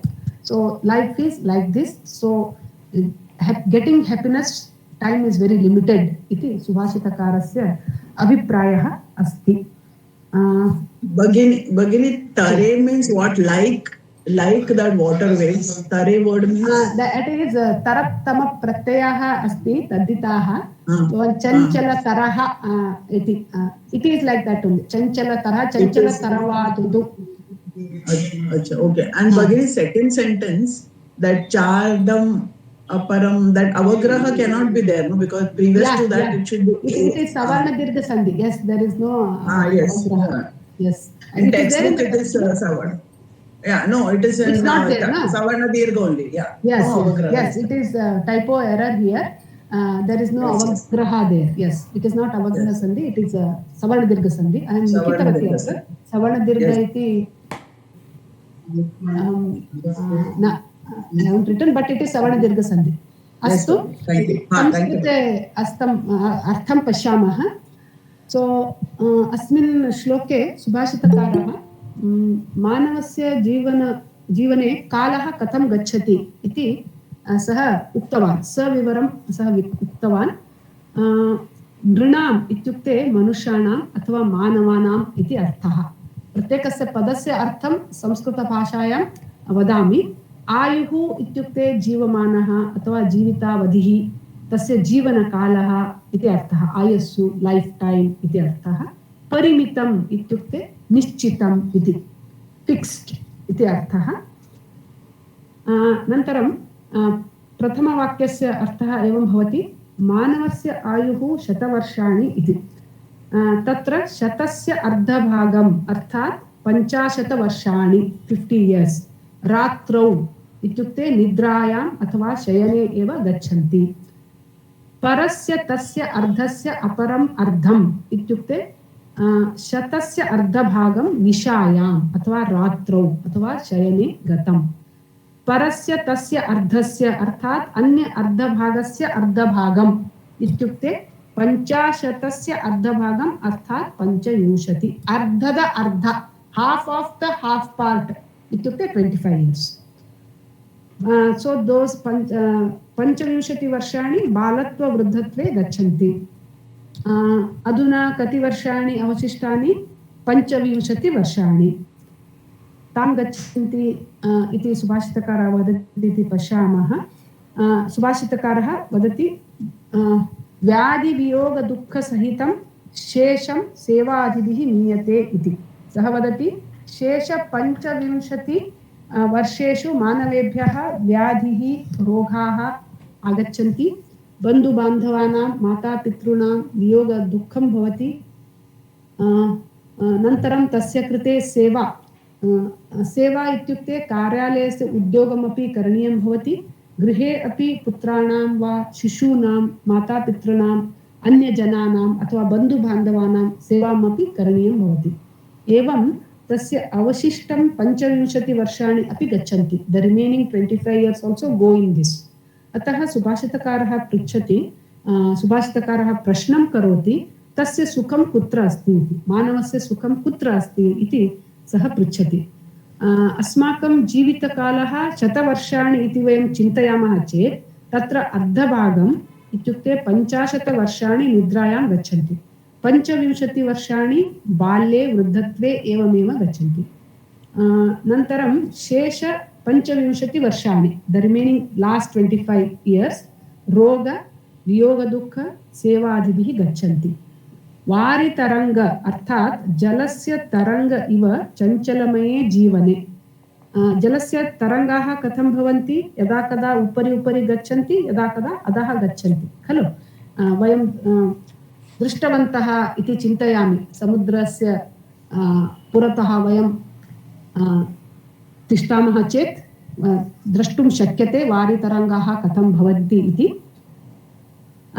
ते यदा कदा उपरि गच्छन्ति यदा कदा अधः गच्छन्ति ते चञ्चलाः सन्ति ते निश्चलाः कदापि न सन्ति खलु एवमेव अस्माकं जीवनमपि अत्यन्तचञ्चलमस्ति अस्थिरः अस्ति कदाचित् सुखस्य तरङ्गाः उपरि गच्छन्ति पुनः अधः आगच्छन्ति एवमेव अस्माकं जीवनलहरी अपि चञ्चला एव अस्ति वारितरङ्ग इव अत्यन्त अनिश्चितः चञ्चलः अस्ति एतादृश अनिश्चितजीवने मानवाय सुखं कुतः अस्ति इति श्लोकस्य अभिप्रायः अस्ति चञ्चल इत्युक्ते अनस्टेबल और अनसर्टन इति अर्थः स्पष्टं वा भगिनी कुतः मीन्स फ्रॉम वेयर कुतः मीन्स फ्रॉम वेयर कुतः मीन्स why also अस्ति both two meanings it has many uses no kutah vina usually kutra api asti kutra is totally different that is where only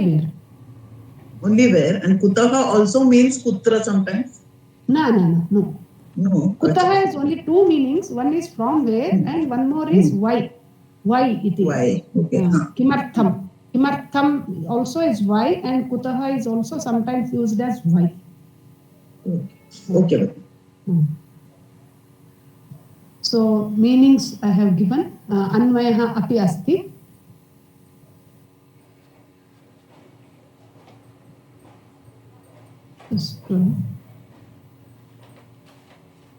so okay just I thought I'll read this so nrinam ayuhu varshasatam parimitam bhavati lifetime of men is limited to 100 years ratrau tad ardham gatam bhavati during the night a half is gone tasya ardhasya parasya aparam ardham balatva buddhatva yoho after that half the other half is gone in childhood and in old age vyadhi viyoga dukkha sahitam shesham sevadhihi niyate that which remains after pain of illness and separation is taken away by service and other activities iti arthah so here tatparyam or purport of the shloka is also given you can just go through these things kopi sandehah samshayah santi va yes any doubts स्पष्टम् उत्तमम् अग्रे गच्छामः अस्माकम् अग्रिमश्लोकः एवमस्ति फलमशनाय स्वादुपानाय तोयं क्षितिरपि शयनार्थं वाससे वल्कलं च नवधन मधुपान भ्रान्त सर्वेन्द्रियाणाम् अविनयमनुमन्तुं नोत्सहे दुर्जनानाम् इति नोत्सहे न उत्सहे उत्तम पुरुष एकवचनमस्ति एकः सज्जनः साधुः सन्तः एवं वदति a person a rishi or a muni is telling this so he is telling aham na utsahe I am not interested iti asti so what is that iti vayam pashyamah phalam ashanaya sandhi karyam nasti samhita asti swadu panaya toyam padavibhagam pashyamah क्षितिहि अपि क्षितिरपि सन्धिः अस्ति शयनार्थं वाससे वल्कलं च नवधन मधुपान भ्रान्त सर्वेन्द्रियाणां this is one word समस्त पदम् अस्ति but all are different words नव dash धन dash मधुपान dash भ्रान्त dash सर्वेन्द्रियाणाम् इति लेखितुं शक्यते अवगमनार्थम् अविनयम् अनुमन्तुम् अत्रापि सन्धि नास्ति न उत्सहे नोत्सहे गुणसन्धिः अस्ति दुर्जनानाम् अत्रापि सन्धि नास्ति केवलं द्वौ सन्धि इति चिन्तयामि क्षितिरपि क्षितिः प्लस् अपि विसर्गसन्धिः अस्ति नोत्सहे न प्लस् उत्सहे पश्यामः अन्य कोऽपि सन्धिकार्याणि द्वौ एव क्षितिरपि अनन्तरं नोत्सहे only two sandhis are there okay फलं भगिनी yes भगिनी क्षितिः प्लस अपि क्षितिरपि रेफादेश yes visarga sandhi yes so refa desha I told you no so kshitihi plus api kshitirapi Nantaram na plus utsahe notsahe gunasandhi asti. Only 2 sandhis are there in this shloka. So we will see now word by word meaning and also tatparya. Phalam, I hope you know fruit. Alam, enough. Alam is used in 2 ways. If it is used with Dvitiya Vibhakti, Phalam, Alam, Tritiya Vibhakti, Alam Kolahalam, Alam Kolahalena, Alam Vartalapena, Ityapi Vadanti, that is Alam means don't, Ityapi Bhavati. Alam, Phalam, Ashanaya, Chaturthi Vibhakti, if it comes, then the meaning is enough, iti artha, Paryaptam, enough, iti. So when we use it as Paryaptam, then we use it, Chaturthi Vibhakti comes, that is the rule. So, Bakasuraya Bhimaha Alam iti vaktum shakyate. So Bhima is enough for Bakasura iti arthaha. Kichakaya Bhimaha Alam. Ravanaya Ramaha Alam iti vaktum shakyate. Alam means enough iti. So Phalam, Alam, Ashanaya to eat for the food. Bhojanaya iti arthaha. So Bhojanaya Phalam Alam. So for the meals, Phalam eva alam, hannugale saku, utakke hannugale saku, iti arthaha. Panaya to drink, to swadu toyam, alam iti vayam adhyaharam karaniyam, atra na asti alam, so panaya kudiyalikke to drink, swadu toyam, shuddhavada neere saku, swadu is tasty, so only good water is enough for drinking, iti arthaha. Kshitihi api shayanartham, to sleep. Kshitihi api alam. So malagalikke bhumiye saku. The earth itself is enough to sleep. Don't need any luxurious bed or cot or anything. Iti arthaha. So to eat, what is enough? Just phalam is enough. No need to have any delicious food or anything, luxury food. And then panaya, for drinking also, don't want any payam or paniyam. Juice or anything is not needed. Only Shuddha Jalam athva Swadu Jalam eva alam iti arthaha. Nantaram Vasase, that is for the clothes, Valkalam, bark of the tree, Valkalam, Naru Battegale Saku. Dharisalikke Battegagi, Naru Battegale Saku. Utakke Hannugale Saku. Kudiyalikke Shuddhavada Neere Saku. Malagalikke Bhumiye Saku. ಧರಿಸಲಿಕ್ಕೆ ಅಥವಾ ವಾಸಸೆ ಅಂದ್ರೆ ಬಟ್ಟೆಗಳು ಅಂತ ಅರ್ಥ. ಬಟ್ಟೆಗಳಾಗಿ ಗಿಡದ ತೊಗಟಗಳೇ ಸಾಕು ಅಂತ A Saint is telling this. ನವ ಧನ ಮಧುಪಾನ ಭ್ರಾಂತಂ ಸರ್ವೇಂದ್ರಿಯಾಣಂ. ನವ ಹೊಸದಾಗಿ, ಧನ ಹೊಸದಾಗಿ, ಧನವೆಂಬ ಮಧುಪಾನವನ್ನು ಸೇವಿಸಿ ಭ್ರಾಂತರಾಗಿ ಸರ್ವ ಇಂದ್ರಿಯಗಳು ಭ್ರಾಂತರಾದಂತಹ ಅವಿನಯರನ್ನು ಅನುಮಂತುಂ ಅವರನ್ನು ಓಲೈಸಲು, ದುರ್ಜನಾನ ಅಂತಹ ದುರ್ಜನರ ಅವಿನಯವನ್ನು ಓಲೈಸಲು ನ ಉತ್ಸಾಹೆ, ನಾನು ಉತ್ಸಾಹಿತನಾಗಿಲ್ಲ, ಐ ಆಮ್ ನಾಟ್ ಇಂಟ್ರೆಸ್ಟೆಡ್ ಇತಿ.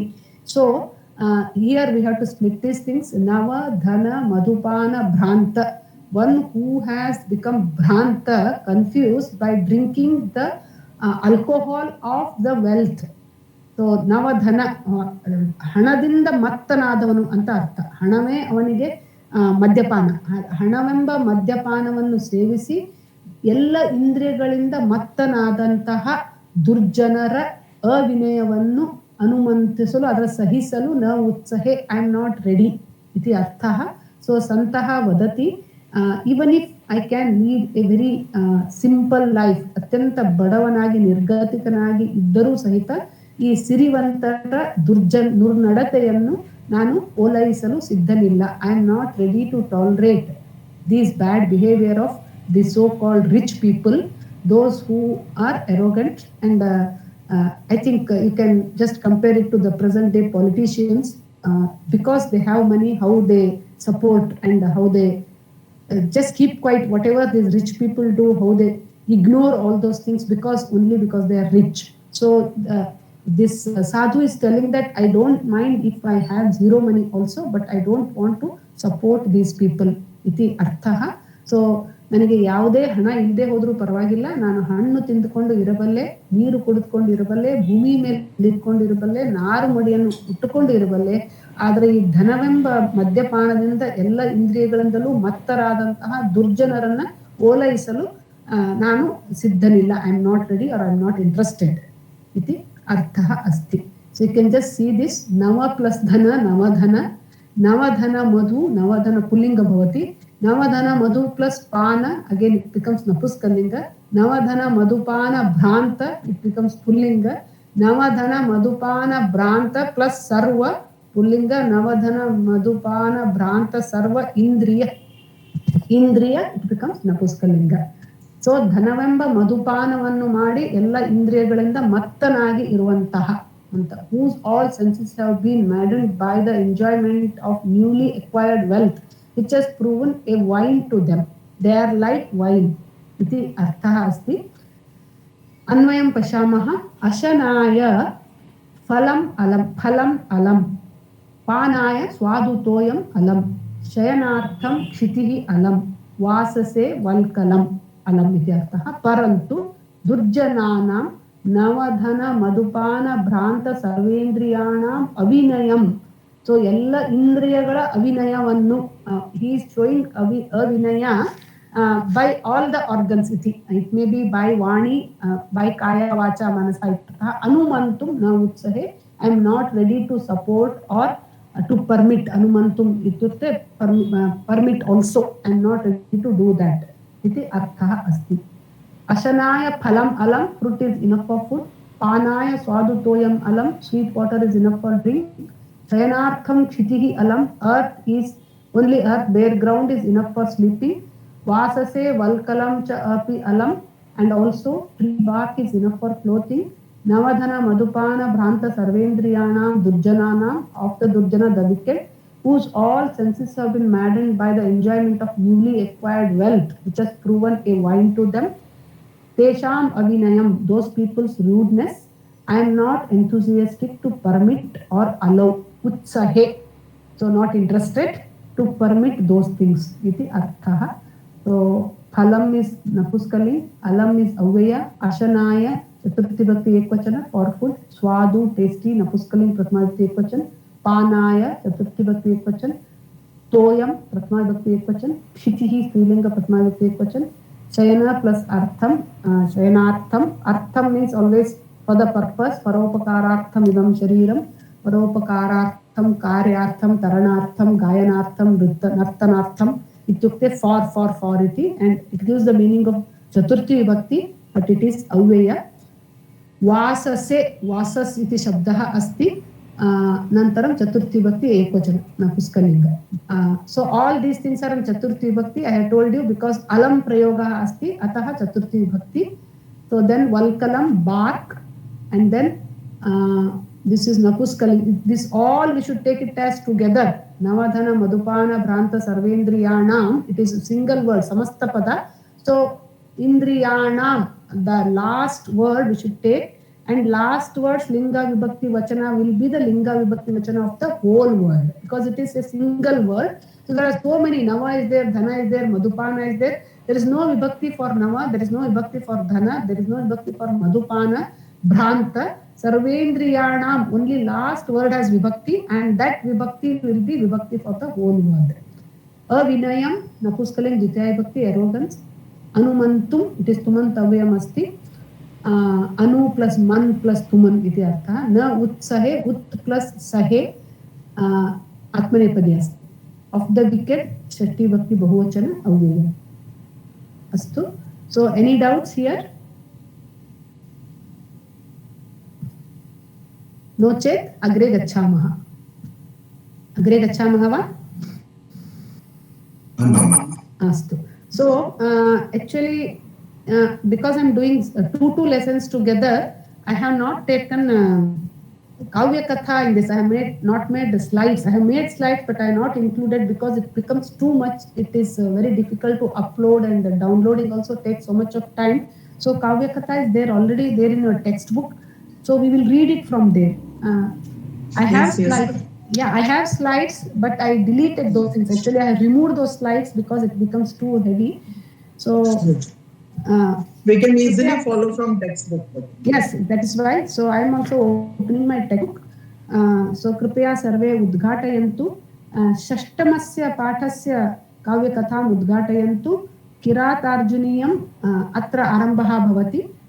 तस्याः कथायाः आरम्भं षष्टम्यां पाठौ एव अस्ति. Last time I didn't start new lesson. So कृपया उद्घाटयन्तु. So we have seen that Shishupal माघकवेः शिशुपालवधं वयं पठितवन्तः. षष्टमी पाठात् दशमी पाठपर्यन्तं किरातार्जुनेयम् इति काव्यकथा अस्ति. So from 6th lesson to 10th lesson we have to study one more kavya, that is Kiratarjuniyam. So Kirata and Arjuna, this is basically a story of the war between Kirata and Arjuna. Kirata means Vyadaha, hunter. Arjuna means all of you know.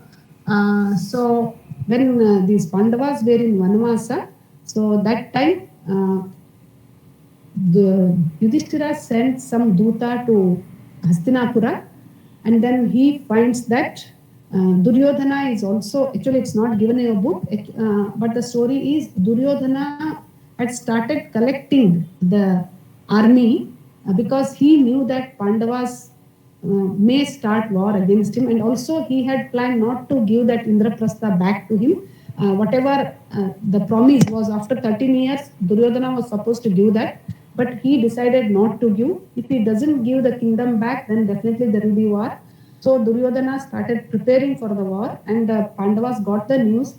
So they were thinking they also should do some preparation these 12 years.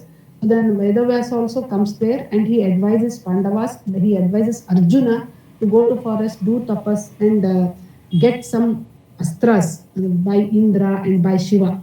So here this Kirata-Arjuneya is that story taken from Mahabharata. So atra Arjunaha tapaha karoti, nantaram Shivaha Vyadasya rupam dhritva Arjunasya pariksham karoti, nantaram ghor yuddha bhavati. Shivasya Vyadasya Arjunasya Vyadasya cha Arjuna Vyadayoho madhye ghor yuddha bhavati, ante Shivaha pratyakshah bhavati, nantaram Arjunam Pashupatastram dadati. Tatra katha sthagita bhavati. Kripaya pustakam udghatayantu. So please, someone of you read. So from the lesson 7 and 8 we have finished Suktis and Subhashitas. So now we are doing Kavya Katha. So can anyone read? May I read, Bhagini? Yes. Bhagini, before that I wanted to just ask, Kiratarjuniyam, does it mean war between Kirata and Arjuna? It is not war. There is no word to indicate war there. Just Kiratarjuniyam iti asti. Achha, Arjuniyam means what are we to understand for that? Means story of Kirata and Arjuna. Yeah, is it like? just that incident, that episode. Iti artha. Okay. Okay. ಭಗಿನಿ ಇದು ಕಾವ್ಯನ ಗದ್ಯನ? ನಮಗೆ ಕೊಟ್ಟಿರೋದು ಗದ್ಯದಲ್ಲಿ, ಗದ್ಯ ರೂಪದಲ್ಲಿ, but ಅದು ಕಾವ್ಯನೇ. ಅದು ಅಲ್ಲಿ ಇರೋದು ಕಾವ್ಯನೇ. ಭಾರವೇಹೇ ಕಾವ್ಯಂ ಅಸ್ತಿ ಏತತ್. ಭಾರವಿ ಎನ್ನುವ ಕವಿಯ ಕಾವ್ಯ ಇದು. Originally it is poetry in the form of poetry, but here it is given as gadya, prose. But they have made it very simple for us and given us, but originally it is in padya rupa. Dharmarajaya Draupadyaha Upadeshaha. Yes. So Dharmarajaya, for Dharmaraja, Draupadyaha of Draupadi, Upadeshaha. Draupadi goes like Nadi Shabda, Upadeshaha advice. So Draupadi advises Dharmaraja, and that is the story in this lesson. Please mute Kurvantu. Kopi Shabdaha asti Dharma.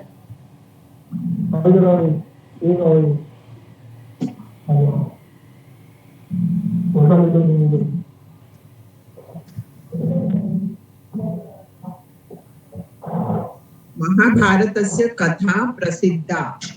Kaurava Pandav your युद्धम समाप्त, your द्यूतम समाप्तम. Kaurava जयं प्राप्तवन्तः, पांडवाः पराजिताः. Bhagini, I can translate, I think. 1 minute. Okay. Yeah, I was stopping for that. Yes. महाभारतस्य कथा प्रसिद्धा महाभारतस्य of Mahabharata कथा story प्रसिद्ध फेमस् महाभारतದ ಕಥೆಯು ಅತ್ಯಂತ ಪ್ರಸಿದ್ಧವಾದುದು ಪಠತು ಭಗಿನಿ कौरव पांडवयोर द्यूतं समाप्तम् यस् कौरव पाण्डवयोर द्यूतम् इत्युक्ते पाण्डवयोः द्यूतं समाप्तम् सो कौरव इट इस् द्विवचन षष्ठीविभक्ति द्विवचನ ಕೌರವ ಪಾಂಡವರ ಯುದ್ಧವು ಸಮಾಪ್ತವಾಗಿತ್ತು ದ ವಾರ್ ಬಿಟ್ವೀನ್ ದ್ಯೂತಂ not the game of dice so Kaurava ಪಾಂಡವರ ಮಧ್ಯೆ ಪಗಡೆಯಾಟ ಅಂತ ಕನ್ನಡದಲ್ಲಿ ಹೇಳ್ತೀವಿ ದ್ಯೂತಂ that game of gambling it was just over ಸಮಾಪ್ತಂ कौरवाः जयं प्राप्तवन्तः yes so we all know that kauravas won that game iti पांडवाः पराजिताः पांडवास lost पांडवरु सोतरु पराजितराದರು नियमानुसारेण युधिष्ठिरो अनुजै सह अरण्यं गतवान् नियमानुसारेण युधिष्ठिरोऽनुजैः सहारण्यं गतवान् युधिष्ठिरः अनुजैः सह अरण्यं गतवान् इति अर्थः युधिष्ठिरः अनुजैः सह अथवा युधिष्ठिरो अनुजैः सह पूर्वरूपसन्धि अस्ति प्रथमं विसर्गसन्धि अनन्तरं पूर्वरूपसन्धि नियमानुसारेण अकॉर्डिंग टू द रूल और एग्रीमेंट युधिष्ठिरः युधिष्ठिर अनुजैः सह विथ हिज ब्रदर्स अरण्यं गतवान् वेंट टू फॉरेस्ट नियमानुसारेण नियमದ ಪ್ರಕಾರವಾಗಿ ಆ ಪಂದ್ಯದ ಪ್ರಕಾರವಾಗಿ ಯುಧಿಷ್ಠಿರನು ತಮ್ಮಂದಿರೊಡಗೂಡಿ ಅರಣ್ಯಕ್ಕೆ ತೆರಳಿದನು अरण्ये युधिष्ठिरः दुर्योधनस्य राज्यभारक्रमं ज्ञातुम् एकं किरातं हस्तिनापुरं प्रति प्रेषितवान् अरण्ये इन द फॉरेस्ट युधिष्ठिरनु दुर्योधनस्य ऑफ दुर्योधन राज्यभारक्रमं the way how he rules राज्यभार how he rules the kingdom how he rules his people like that ज्ञातुम to know that ekam one kiratam hunter hastinapuram prati towards hastinapura preshitavan sent ಅರಣ್ಯದಲ್ಲಿ ಯುಧಿಷ್ಠಿರನು ದುರ್ಯೋಧನಸ್ಯ ರಾಜ್ಯಭಾರಕ್ರಮಂ ಜ್ಞಾತುಂ ದುರ್ಯೋಧನನ ರಾಜ್ಯಭಾರದ ರೀತಿಯನ್ನು ತಿಳಿಯಲು ಏಕಂ ಒಬ್ಬ ಕಿರಾತಂ ಬೇಡನನ್ನು ಹಸ್ತಿನಾಪುರಂ ಪ್ರತಿ ಹಸ್ತಿನಾಪುರಕ್ಕೆ ಪ್ರೇಷಿತವಾನ್ ಕಳುಹಿಸಿದನು ಪಠತು ಸಹ ಕಿರಾತೋ ब्रह्मचारी वेशं धृत्वा गतवान् so that kirata सह kiratah brahmachari vesham brahmachari means just a normal man or a gentleman iti brahmachari vesham dhrutva gatavan sah kiratah that hunter he took not as a kirata not as a hunter because they shouldn't know that he has come from forest so like a normal being he dressed himself like that and then he went there ततः सः वनं प्रत्यागतवान् ततः then सः वनं प्रत्यागतवान् युधिष्ठिरं निवेदितवान् च दुर्योधनः राजसिंहासने स्थितः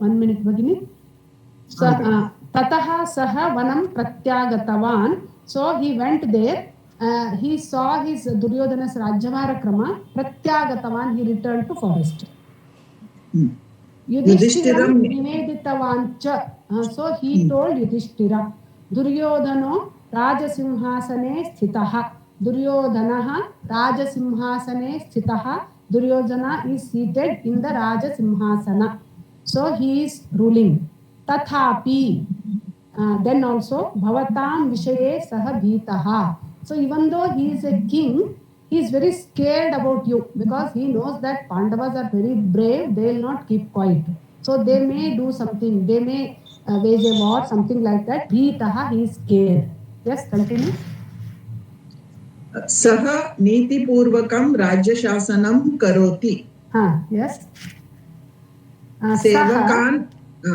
सः ಅವನು नीतिपूर्वकम् इथिकली लैक दैट धर्म मार्गे एव ರಾಜಶಾಸನಂ ಕರೋತಿ. ಸೊ ಅವನು ಧರ್ಮ ಮಾರ್ಗದಲ್ಲಿಯೇ ರಾಜಶಾಸನವನ್ನ ಮಾಡ್ತಾ ಇದ್ದಾನೆ. ಸೇವಕಾನ್ ಮಿತ್ರಾಣಿವ ಪಶ್ಯತಿ. ಸೇವಕಾನ್ his servants, mitraniva he treats his servants as his friends. So he is ruling in such a good way that he treats his servants as his friends. ಸೇವಕರನ್ನು ಮಿತ್ರರಂತೆ ಕಾಣುತ್ತಾನೆ. ಪಶ್ಯತಿ. ಪಠತು ಬನ್ನಿ. मित्राणि बंधूनिव बंधून् स्वामी भावेन च पश्यति.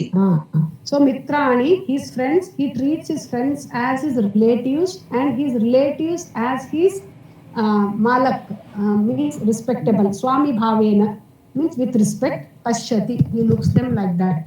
So he treats sevakan mitraniva, sevakarannu mitraranteyu, mitrarannu bandhugalanteyu, bandhugalannu swami bhavadindalu, means with respect. He ಅವನು ನೋಡುತ್ತಾನೆ. So he is good enough to his subjects इति अर्थः. सामन्ताः सर्वे तस्य आदेशं परिपालयन्ति. Yes, सामन्ताः. सामन्ताः means all the kingdoms, those who are under him. So they also obey his orders.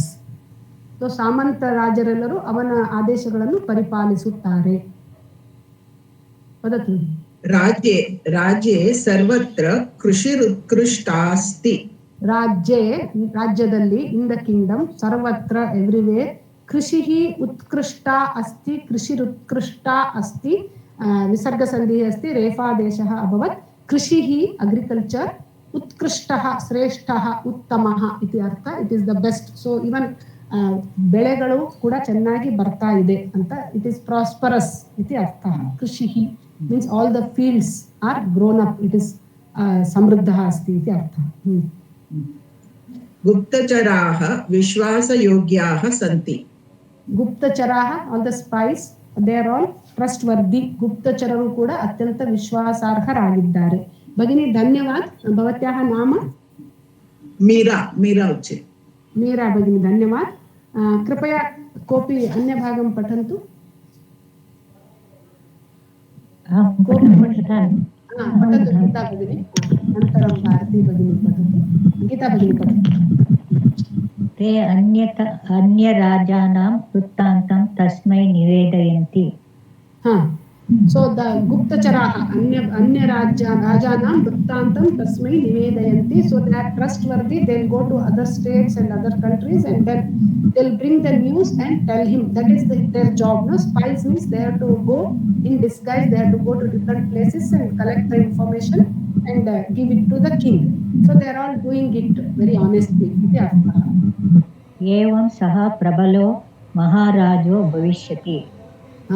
So this Kirata or the Vyadha is telling for Duryodhana, Yudhishthira, evam, like this, saha, he, prabalaha maharajaha bhavishyati. So now Duryodhana is trying to become strong because he has to face Pandavas in Yuddha. So he is trying to get support from all the people. So like this, he will become strong. Iti saha vadati. अतस्ततः जेतुं भवता उपायः कर्तव्यः इति. अतस्तं जेतुं भवता उपायः कर्तव्यः. अतः तं, सः तौते तं तौतान, अतः तं, अतः ಅವನನ್ನು जेतुं ಗೆಲ್ಲಲು ಭವತಾ ನಿಮ್ಮಿಂದ ಉಪಾಯವು ಕರ್ತವ್ಯಃ ಮಾಡಲ್ಪಡಬೇಕು ಎಂದು ಹೇಳಿದನು. So Duryodhana is becoming strong and strong. He is trying to win the people. So he is giving very good administration. So he is becoming strong day by day. So now you have to try to win him. Tam jetu bhavata, by you some plan or some preparation must be done from your side to win Duryodhana or to defeat Duryodhana. युधिष्ठिरो गुप्तचराय पारितोषिकं दत्त्वा तं प्रेषितवान्. Yes. So Yudhishthiro means Yudhishthiraha, Guptacharaya, for that Guptachara, Paritoshakam, prize, some amount or something, some gift, Dattva, after giving, Preshitavan, sent. Gita Bhagini, Prayah, Shabdah asti, Dhanyavad Bhagini. Bharati Bhagini, Bhavati Patati va? भगिनि. Patati. ततो भीमादीनां सम्मुखे किरातेनोक्तं विषयं द्रौपद्यै कथितवान्। ततो ततः भीमादीनां सम्मुखे भीमादीनां भीम आदि means etc means all the other brothers Bhima ಮುಂತಾದವರ ಅಂತ ಅರ್ಥ. ಭೀಮ ಮುಂತಾದವರ ಸಮ್ಮುಖೆ ಮುಂತಾದವರ ಮುಂದೆ in front of Bhima and other brothers ಕಿರಾತೇನ ಉಕ್ತಂ ಕಿರಾತೇನೋಕ್ತಂ kiratah the hunter what is told by that hunter that vishayam that thing Draupadyai kathitavan that Yudhishthira. So what Yudhishthira told, Yudhishthira gave the amount or the prize or the money to that Guptachara and sent him, and then in front of Bhima brother he told Draupadi whatever was told by the hunter. He told that kathitavan Yudhishthirah Guptacharasya vishayam Draupadyai kathitavan. Patatu. युधिष्ठिरस्य वचनं श्रुत्वा द्रौपदी उक्तवती. युधिष्ठिरस्य वचनं श्रुत्वा after hearing to Yudhishthira Draupadi uktavati Draupadi told. हे नाथ स्त्रीणाम् उपदेशवचनेषु पुरुषाः प्रायेण अनादरं प्रकटयन्ति. हे नाथ, हे Lord, स्त्रीणाम् of ladies Upadesha Vachaneshu means whatever advice they give in the sentences andre Striyara matinalli Purushaha Purusharu Prayena Bahushaha most of the times Anadaram they don't show any respect Prakatayanti so they don't obey or they don't listen to the ladies ityarthaha. So Draupadi is telling Strina Upadesha Vachaneshu Purushaha Prayena Anadaram Prakatayanti. So Prayaha most of the times ಪುರುಷರು ಸ್ತ್ರೀಯರ ಉಪದೇಶ ವಚನಗಳಲ್ಲಿ ಅಷ್ಟೊಂದು they don't respect ladies whatever ladies say ಇತಿ ಅರ್ಥಃ. ತಥಾಪಿ ಮಮ ಹೃದಯವ್ಯಥಾ ವಕ್ತುಂ ಮಾಂ ಪ್ರೇರಯತಿ. ತಥಾಪಿ ಆದರೂ ಕೂಡ ಮಮ ನನ್ನ ಹೃದಯ ವ್ಯಥೆಯು ಮಾಂ ವಕ್ತುಂ ಪ್ರೇರಯತಿ.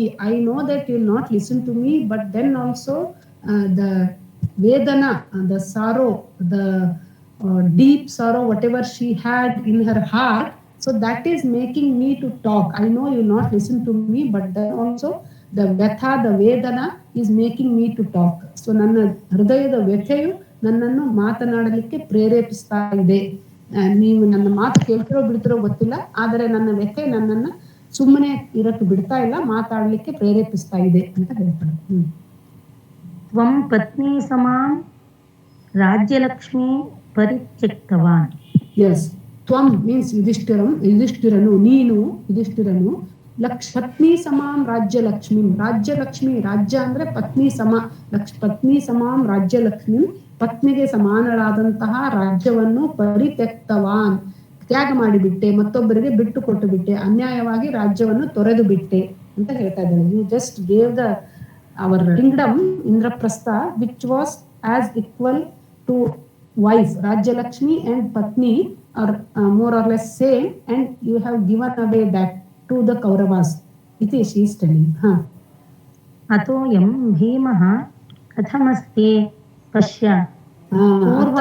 Ataha ayam Bhimah kathamasti pashya. Look at that Bhima, how he has become. He was supposed to be in the royal palace, but now he is sleeping on the ground in this Vanavasa.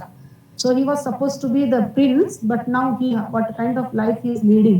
Iti sa vadati. Purvam sa sundara manche shayanam karoti sma. Purvam modalu avanu sundaravada anukulakaravada manchadalli malagta idnu. Earlier he used to sleep on a comfortable cot or bed, but now idanim dino ಭೂತಲೆ ಶಯನಂ ಕರೋತಿ. ದೀನನಾಗಿ ಅತ್ಯಂತ ದೀನನಾಗಿ ಭೂತಲೆ on the ground ಶಯನಂ ಕರೋತಿ he is sleeping. ಪಠತು. ಅಯಂ ಅರ್ಜುನಃ ಪೂರ್ವಂ ಉತ್ತರದೇಶಂ ಜಿತ್ವಾ ಸುವರ್ಣ ರಾಶಿಮಾನೀತವಾನ್. ಅಯಂ ಅರ್ಜುನಃ ಈ ಅರ್ಜುನನು ಪೂರ್ವಂ ಹಿಂದೆ ಸೊ ರಾಜಸೂಯ ಯಾಗ ಮಾಡಿದಾಗ ಅವನು ಏನ್ ಮಾಡ್ದ, ಎಲ್ಲಾ ಕಡೆ ವಿಜಯ ಯಾತ್ರೆಯನ್ನು ಮಾಡಿ ಸುವರ್ಣ ರಾಶಿಗಳನ್ನೇ ತೆಗೆದುಕೊಂಡು ಬಂದಿದ್ದ ರಾಜ್ಯಕ್ಕೆ. ಸೊ ಅಯಂ ಅರ್ಜುನ ದಿಸ್ ಅರ್ಜುನ್ ಪೂರ್ವಂ earlier, Uttara Desham Jitwa, northern countries also he won, and he had brought Suvarna Rashi, heap of gold.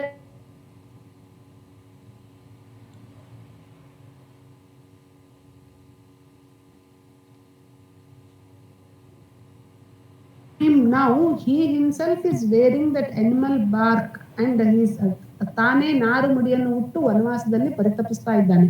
ಅಂತಹ ಪರಾಕ್ರಮಿ ಆದಂತ ಅರ್ಜುನ ಉತ್ತರದ ರಾಜ್ಯದ ರಾಜರುಗಳಿಂದ ಎಲ್ಲಾ ಕಪ್ಪು ಕಾಣಿಕೆಗಳನ್ನ ಅಥವಾ ಕಾಣಿಕೆಗಳನ್ನ ತೆಗೆದುಕೊಂಡು ಬಂದಂತ ಅರ್ಜುನ, ವಿಜಯ ಯಾತ್ರೆಯನ್ನು ಮಾಡಿದಂತ ಅರ್ಜುನ ಈಗ ವಲ್ಕಲ ಬಟ್ಟೆ ನಾರು ಮಡಿಯನ್ನು ಉಟ್ಟು ನೆಲದ ಮೇಲೆ ಮಲಗಿದಾನೆ ಅಂತ she is feeling very sad for that. ವನ್ಯ ಜೀವನಂ ಕರೋತಿ. He is leading a life of Vanya, means forest life he is leading. Nakula Sahadevu Sukumaro Komala Deho. Yes, Nakula and Sahadeva, Nakula Sahadeva, Sukumaro, very delicate. So Komala Deho, again very delicate body iti arthaha. Tau Katine Bhutale Shayanam Krutaha. Tau, those two, Nakula and Sahadeva, Katine Bhutale, how will be that earth? It will not be soft, no? There will be ಚೂಪಾದ ಮುಳ್ಳುಗಳು, ಕಲ್ಲುಗಳು, there may be rock, there may be thorns, ಏನೇನೋ ಇರಬಹುದು ಅಲ್ಲಿ, sharp thorns, or there may be some snakes, ants, there may be so many things. So he is sleeping on that. Katine bhutale, katinavada, very difficult to sleep on that. So he is sleeping on that. Those two are sleeping on that. Iti artha. Etesham kashtam drishtva tava dukkham na bhavati kim. So she is asking Yudhishthira, Etesham kashtam drishtva tava dukkham na bhavati kim. Don't you feel sad for your brothers? So see how they are leading life. They are in Vanavasa. They are sleeping on the ground, which is very hard and very difficult to sleep here. So Arjuna is so brave. He won so many kingdoms and he brought so much of Suvarna, Kanaka, Rajata, all those things. And he is sleeping on the ground. Bhima is also so strong. He is also in the Vanavasa. And this delicate Nakula and Sahadeva are also Vanya Jivana. They are also in the forest. Don't you feel sad for your brothers? Like that, she is asking Dharmaraja. Aham ativa dukkham anubhavami. So she is telling that by seeing all these brothers, I am feeling very sad. Ativa dukkham anubhava. I am experiencing. ನನಗೆ ಅತ್ಯಂತ ದುಃಖದ ಅನುಭವ ಆಗ್ತಾ ಇದೆ ಇವ್ರನ್ನೆಲ್ಲ ನೋಡಿ ಅಂತ ಹೇಳ್ತಾ ಇದ್ದೀನಿ. ಮಹಾರಾಜ ತ್ವಂ ಶಾಂತಿಂ ತ್ಯಜ. ಸೊ ನೀನು ಶಾಂತಿಯನ್ನು ಬಿಟ್ಟು ಬಿಡು. ಸೊ ನಾವು you give up. Time you cannot say shanti shanti. So you are a king. So you cannot say that. Iti savadati.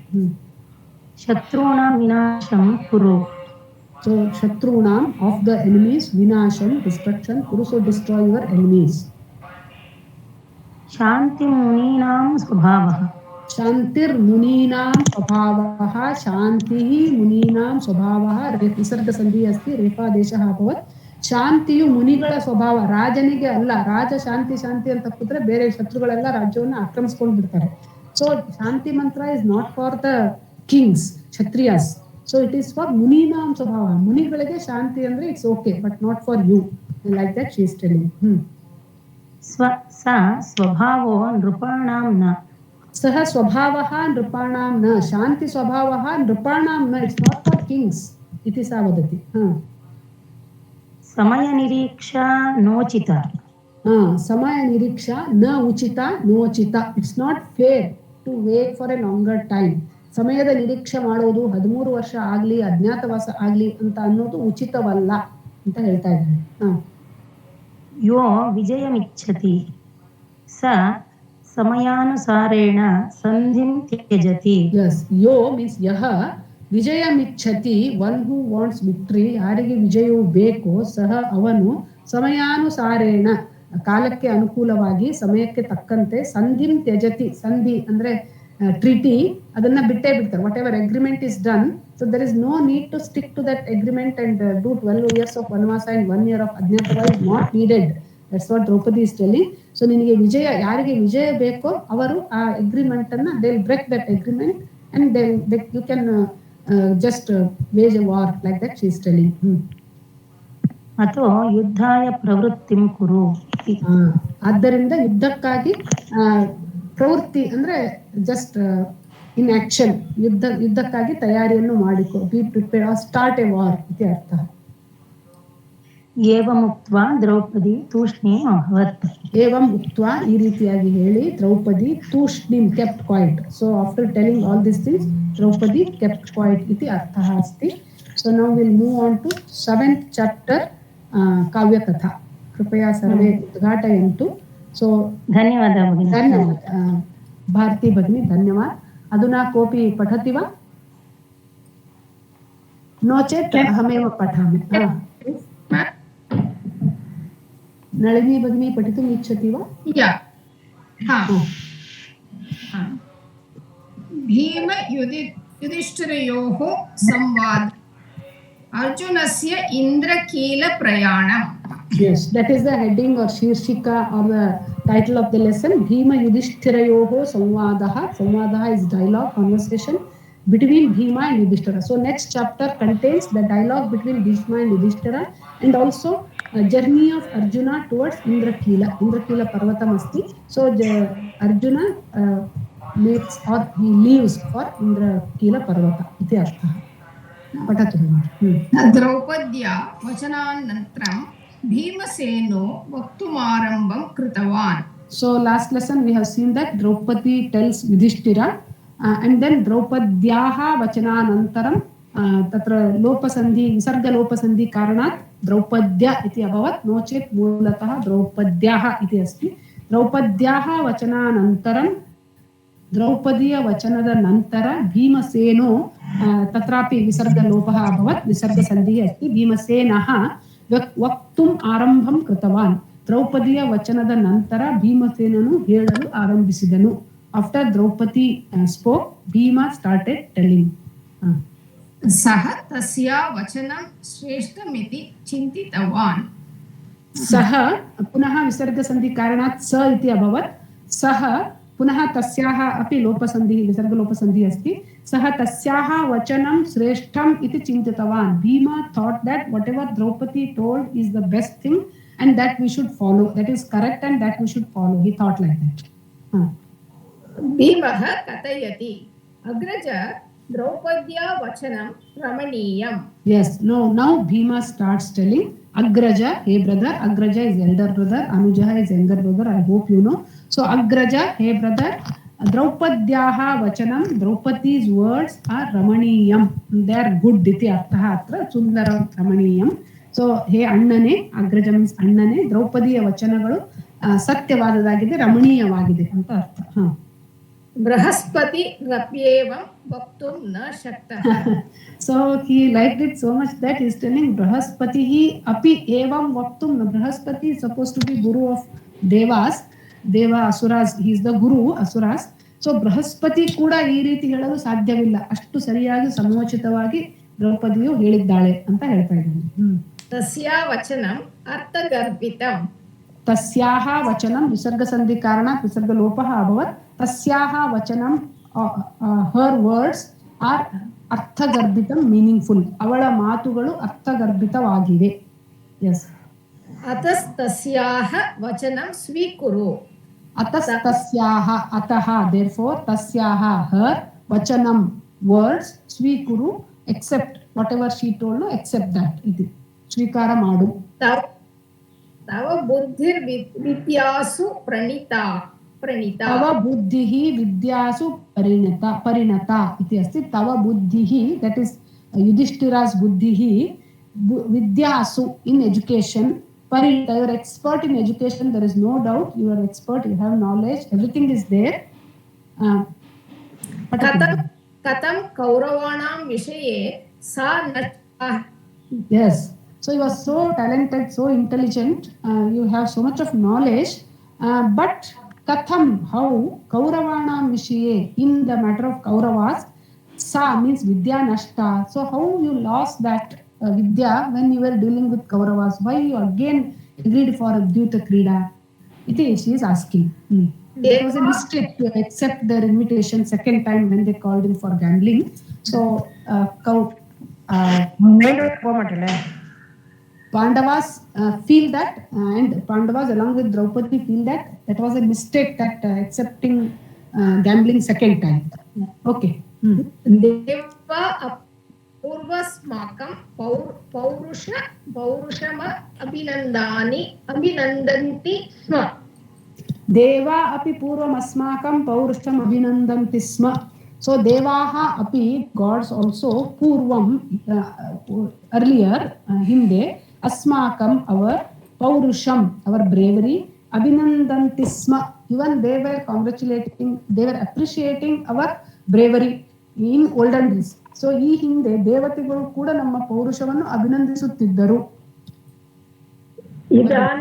इदानीं तेपाहास्यं कुर्वन्ति. इदानीं तेपहास्यं कुर्वन्ति इत्युक्ते इदानीं ते अपहास्यं कुर्वन्ति. इदानीं नौ ते मीन्स् देवताः अपहास्यं कुर्वन्ति. they are laughing at us.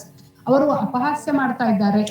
ಇಷ್ಟೆಲ್ಲ ಗೊತ್ತಿದ್ರು ಯುಧಿಷ್ಠಿರ ಎರಡನೇ ಸರ್ತಿ ಅವ್ರ ಜೊತೆ ಪಗಡೆ ಆಡ್ಲಿಕ್ಕೆ ಹೋಗಿರೋದು, ಮತ್ತೆ ಎಲ್ಲ ಸೋಲೋದು, ಮತ್ತೆ ವನವಾಸಕ್ಕೆ ಹೋಗೋದನ್ನ ನೋಡಿ ಪತಿ ವಸ್ತ್ರಾಭರಣ ಅಂತ ದೊಡ್ಡ ಅಘಾತ ಆದ್ರೂ ಕೂಡ ಮತ್ತೆ ಅವ್ರ ಜೊತೆ ಆಟ ಆಡ್ಲಿಕ್ಕೆ ಹೋಗಿ ನೋಡಿ ಆ ದೇವತೆಗಳು ನಮ್ಮನ್ನ ನೋಡಿ ಅಪಹಾಸ್ಯ ಮಾಡ್ತಾ ಇದ್ದಾರೆ ಅಂತ ಹೇಳ್ತಾರೆ. ಪೌರುಷಂ ಪ್ರಧಾನ ಎಸ್. ಸೊ ಪೌರುಷ, ಕ್ಷತ್ರಿಯರಿಗೆ ಪೌರುಷವೇ ಪ್ರಧಾನವಾದ್ದು ಹೊರತು ದೈನ್ಯವೂ ಅಲ್ಲ ಅಂತ ಹೇಳ್ತಾನೆ. 12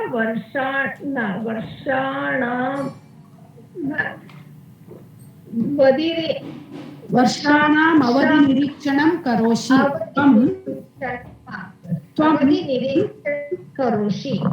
Yes, tvam you 12 varshanam of 12 years avadhi, that period, nirikshanam, waiting, karoshi, you want to wait for 12 years, like that he is telling. So because of the agreement, 12 years, period of 12 years is too big, like that Bhima is telling. So you want to wait till 12 years. Iti. This is waste. Samado nubhuya ko va pratyarpayati.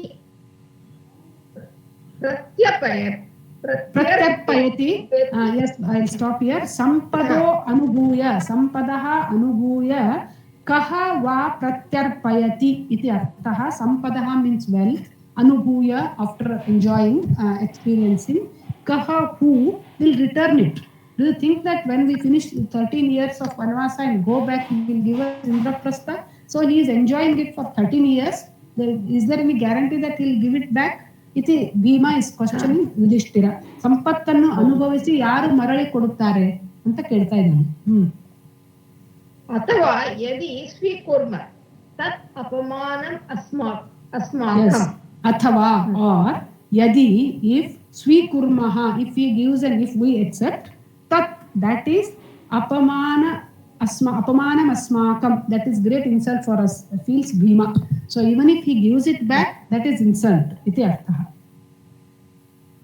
अतः शांति मार्ग परित्यज्य वीर मार्गम आश्रय.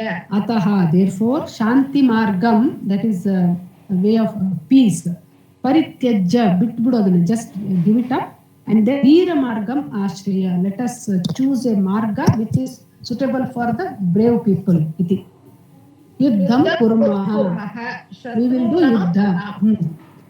Shatrunam nasho bhavatu, nashaha bhavatu, shatrugala nashavu agale, let enemies be destroyed, we will do yuddha. So shanti is not for us, it is for Muni and Rishis and saints. We are kings, we are kshatriyas, so we will do yuddha, says Bhima. ಧನ್ಯವಾದ ನಳಿನಿ ಭಗಿನಿ. ಕೋಪಿ ಪಠಿತುಂ ಇಚ್ಛಂತಿ ಚೇತ್ ಏಕಶಃ ಅಹಂ ಪಠಾಮಿ. पूर्णिमा भगिनी प्रथमं उक्तवती, सा पठति. भीमस्य वचनं श्रुत्वा युधिष्ठिरः उपदेशम् आरब्धवान्. Yes, भीमस्य वचनं श्रुत्वा. So now, so far Bhima spoke. So what tasya vasanam srutva, after hearing to Bhima, Yudhishthira upadesham aarabdhavan, he started advising. Bhimana vachanagalannu keli Yudhishthiranu upadeshavannu ಆರಂಭಿಸಿದನು. ಪಠತು Purnima. ತವ ವಚನಂ ಅರ್ಥಪೂರ್ಣಂ. Yes, tava vachanam arthapurnam. Yudhishthira ಹೇಳ್ತಾನೆ, ನಿನ್ನ ಮಾತುಗಳು ಅರ್ಥಪೂರ್ಣವಾಗಿವೆ. Your words are also meaningful. Okay, there is some point in it. Like that he starts. Yes. तथापि अहं किञ्चित् चिन्तयामि. तथापि अहं किञ्चिन् चिन्तयामि किञ्चिन् चिन्तयामि चुत्वसन्धिः अस्ति किञ्चित् चिन्तयामि इत्येव अस्ति तथापि देन् आल्सो अहम् ऐ किञ्चित् I will think a little bit इति अर्थः I wish to think a little bit over that I can't accept as it is ಇತಿ ಅರ್ಥः ನೀನು ಹೇಳಿದ ಮಾತುಗಳು ಅರ್ಥಪೂರ್ಣವಾಗಿಯೇ ಇವೆ ಆದರೂ ಕೂಡ ನಾನು ಸ್ವಲ್ಪ ಯೋಚಿಸುತ್ತೇನೆ I would like to think over that ಇತಿ ಅರ್ಥः सर्वं कार्यं त्वरया न कर्तव्यम् ಸರ್ವಂ ಕಾರ್ಯಂ ತ್ವರಯಾ ನ ಕರ್ತವ್ಯಂ ತ್ವರಯಾ ಇನ್ ಹೇಸ್ಟ್ ಸರ್ವಂ ಕಾರ್ಯ ಯಾವುದನ್ನು ಗಡಿಬಿಡಿಯಿಂದ ಯೋಚಿಸದೆಯೇ ಮುಂಗೋಪಿತನದಿಂದ ಮಾಡಬಾರದು ಇತಿ ಅರ್ಥ विमर्शः आवश्यकः विमर्शः आवश्यकः विमर्श आवश्यकः विमर्श means think about it again and again critics or analyze the things pros and cons of the things sequences that will be coming so we have ಮುಂದೆ ಬರಲಿರುವುದನ್ನು ವಿಮರ್ಶಿಸಿ ಸರಿಯಾದದನ್ನ ಯೋಚನೆ ಮಾಡಿ ಮಾಡಬೇಕು ಸೊ ವಿಮರ್ಶೆ ಅನ್ನೋದು ಅತ್ಯಂತ ಅವಶ್ಯಕ ಅಂತ ಹೇಳ್ತಾರೆ ಇಂದ್ರಿಯಾಣಾಂ ನಿಗ್ರಹ ಅವಶ್ಯಂ ಕರ್ತವ್ಯಃ ಸೊ ಇಂದ್ರಿಯಾಣಾಂ ನಿಗ್ರಹಃ ಅವಶ್ಯಂ ಕರ್ತವ್ಯಃ ಇಂದ್ರಿಯಗಳ ನಿಗ್ರಹವನ್ನು ಮಾಡಲೇಬೇಕು ಅಂದ್ರೆ ಸುಮ್ಮನೆ ಕೋಪದಿಂದ ಯುದ್ಧ ಮಾಡುವುದಲ್ಲ ಸೊ ನಮ್ಮ ಇಂದ್ರಿಯಗಳನ್ನು ಮೊದಲು ನಾವು ವಶದಲ್ಲಿ ಇರಿಸಿಕೊಂಡು ಶಾಂತ ಚಿತ್ತದಿಂದ ಯೋಚನೆ ಮಾಡಬೇಕು ಅಂತ ಹೇಳ್ತಾರೆ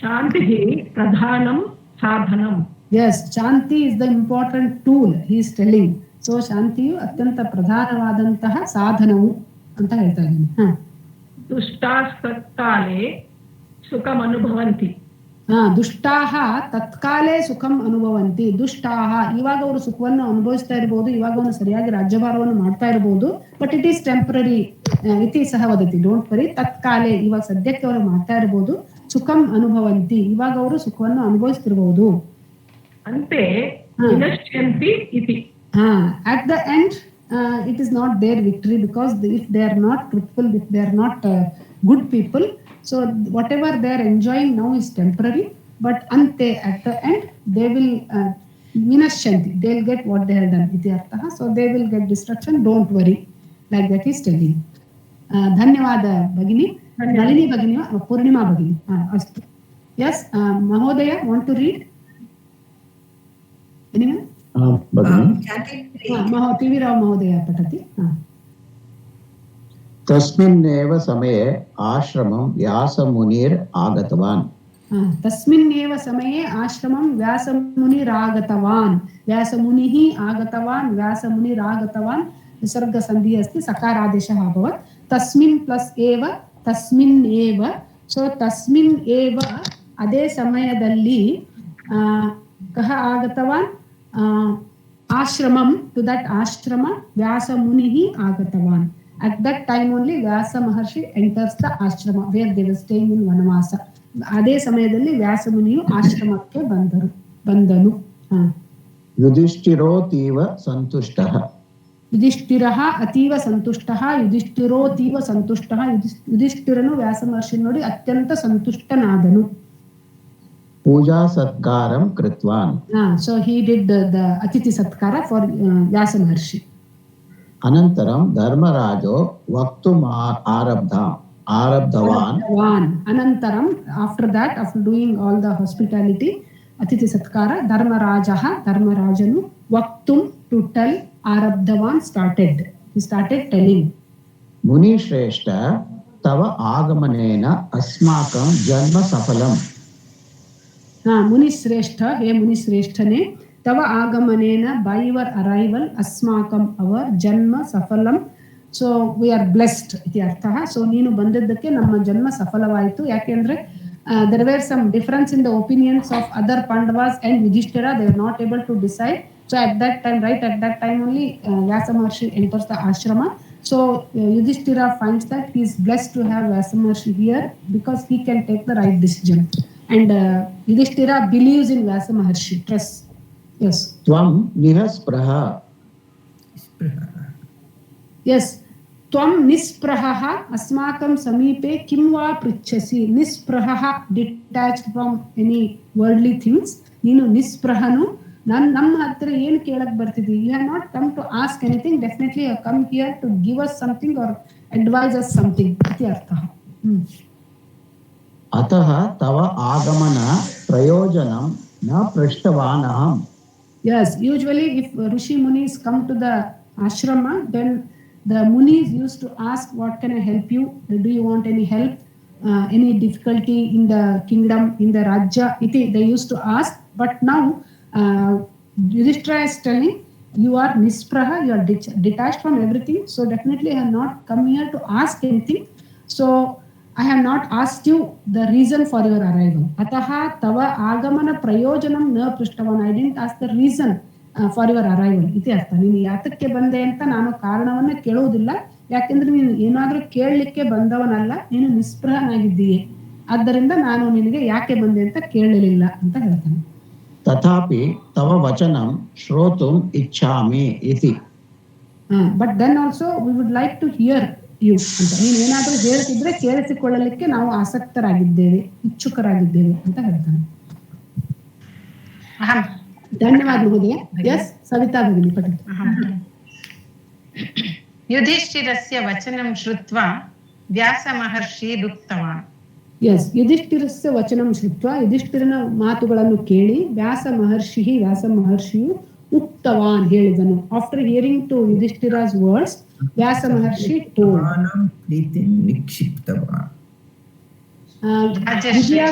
ವಿಜಯ ಭಗಿನಿ ಕೃಪಯಾ ಮ್ಯೂಟ್ ಕರೋತು. ವಿಜಯ ಭಗಿನಿ. ಎಸ್ ಸವಿತಾ ಭಗಿನಿ ಪಠಿತು. राजश्रेष्ठ त्वं सर्वेषु समानं प्रीतिं निक्षिप्तवान्. ರಾಜಶ್ರೇಷ್ಠ, ಹೇ ರಾಜಶ್ರೇಷ್ಠನೇ, ತ್ವಂ ನೀನು, ಸರ್ವೇಷು ಎಲ್ಲರಲ್ಲಿಯೂ, ಸಮಾನಾಂ ಪ್ರೀತಿಂ ಸಮಾನವಾದ ಪ್ರೀತಿಯನ್ನು ನಿಕ್ಷಿಪ್ತವಾನ್ ಇಟ್ಟಿದ್ದೀಯೇ. You are so impartial, either Kauravas or Pandavas, because he is the grandfather or great grandfather of all these Kauravas and Pandavas. So you are impartial. So that is why you have equal love for both of us, Kauravas and Pandavas. You are the neutral party. ಸಮಾನ ಪ್ರೀತಿಯನ್ನು ಇರಿಸಿದವನಾಗಿದ್ದೀಯೆ. ರಾಜಶ್ರೇಷ್ಠನೇ, ನೀನು ಎಲ್ಲರಲ್ಲಿಯೂ ಸಮಾನವಾದ ಪ್ರೀತಿಯನ್ನು ಇರಿಸಿದವನಾಗಿದ್ದೀಯೆ ಇತಿ ಅರ್ಥಃ. तव स्वभावोऽभिनन्दनीयः. तव स्वभावः अभिनन्दनीयः. So it is ಅಭಿನಂದನೀಯಃ, ಅಭಿನಂದಿಸಲ್ಪಡತಕ್ಕದ್ದು, ಅಥವಾ ಇಟ್ ಶುಡ್ ಬಿ ಪ್ರೇಸ್ಡ್ ಇತಿ ಅರ್ಥಃ.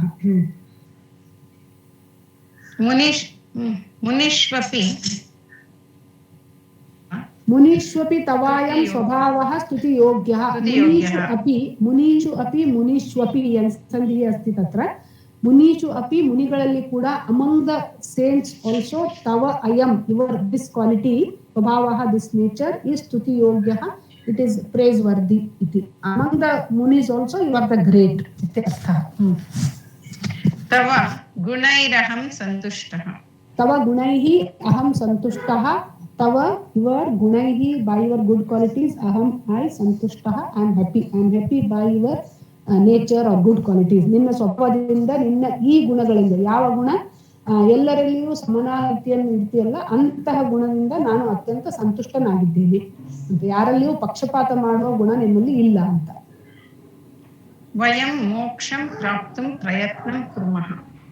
So later on we'll try to get moksha. Iti Yudhishthira is telling. ಪ್ರೀತಿರಸ್ಮಾಕಂ ನಾಸ್ತಿ. ಕಸ್ಮಿನ್ನಾಪಿ ವಿಶೇಷ ಪ್ರೀತಿರಸ್ಮಾಕಂ ನಾಸ್ತಿ. So now Yudhishthira is talking about moksha. So he is telling that ನಿನಗೂ ಕೂಡ ಯಾರ ಬಗ್ಗೆಯೂ ವಿಶೇಷ ಪ್ರೀತಿ ಇಲ್ಲ, ನೀನು ಕೂಡ ಅತ್ಯಂತ ನಿಷ್ಪಕ್ಷಪಾತಿಯಾಗಿದ್ದೀಯೆ, ನಾನು ಕೂಡ ಅದೇ ತರ ಇದ್ದೀನಿ. ಸೊ ಆದ್ದರಿಂದ ನಮಗೆ ಕಸ್ಮಿನ್ನಾಪಿ, ಯಾರಲ್ಲಿಯೂ ವಿಶೇಷವಾದ ಪ್ರೀತಿಯೂ ಇಲ್ಲ. ಕಸ್ಮಿನ್ನಾಪಿ ವಿಶೇಷ ಪ್ರೀತಿ ರಸ್ಮಾಕಂ ನಾಸ್ತಿ.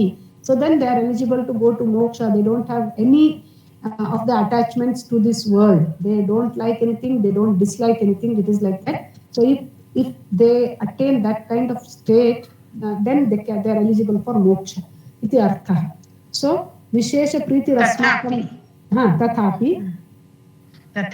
sadhu janeshu vishesha preetir bhavatyeva. Tathapi, it is true that we don't have any favoritism towards any people, but then also sadhu janeshu, in the good people, vishesha, some special affection or attachment will be there towards good people iti artha. अतः उपदेशवचनानि कथयामि. अतः उपदेशवचनानि कथयामि. दुर्योधनः. So Vyasa is telling all these, Vyasa Maharshi is telling all these things to Dharmaraya, that I know that you are impartial, so you are not, you don't have any attachment, so you are eligible for the moksha. I know all these things, but then also, I am also like that only, says Vyasa Maharshi, but then also there will be some attachment or some affection towards sadhu jana, good people.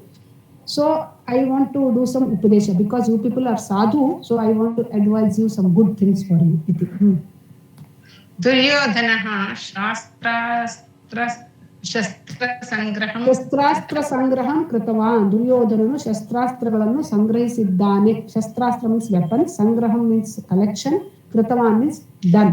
He has done, he has been collecting so many different kinds of weapons.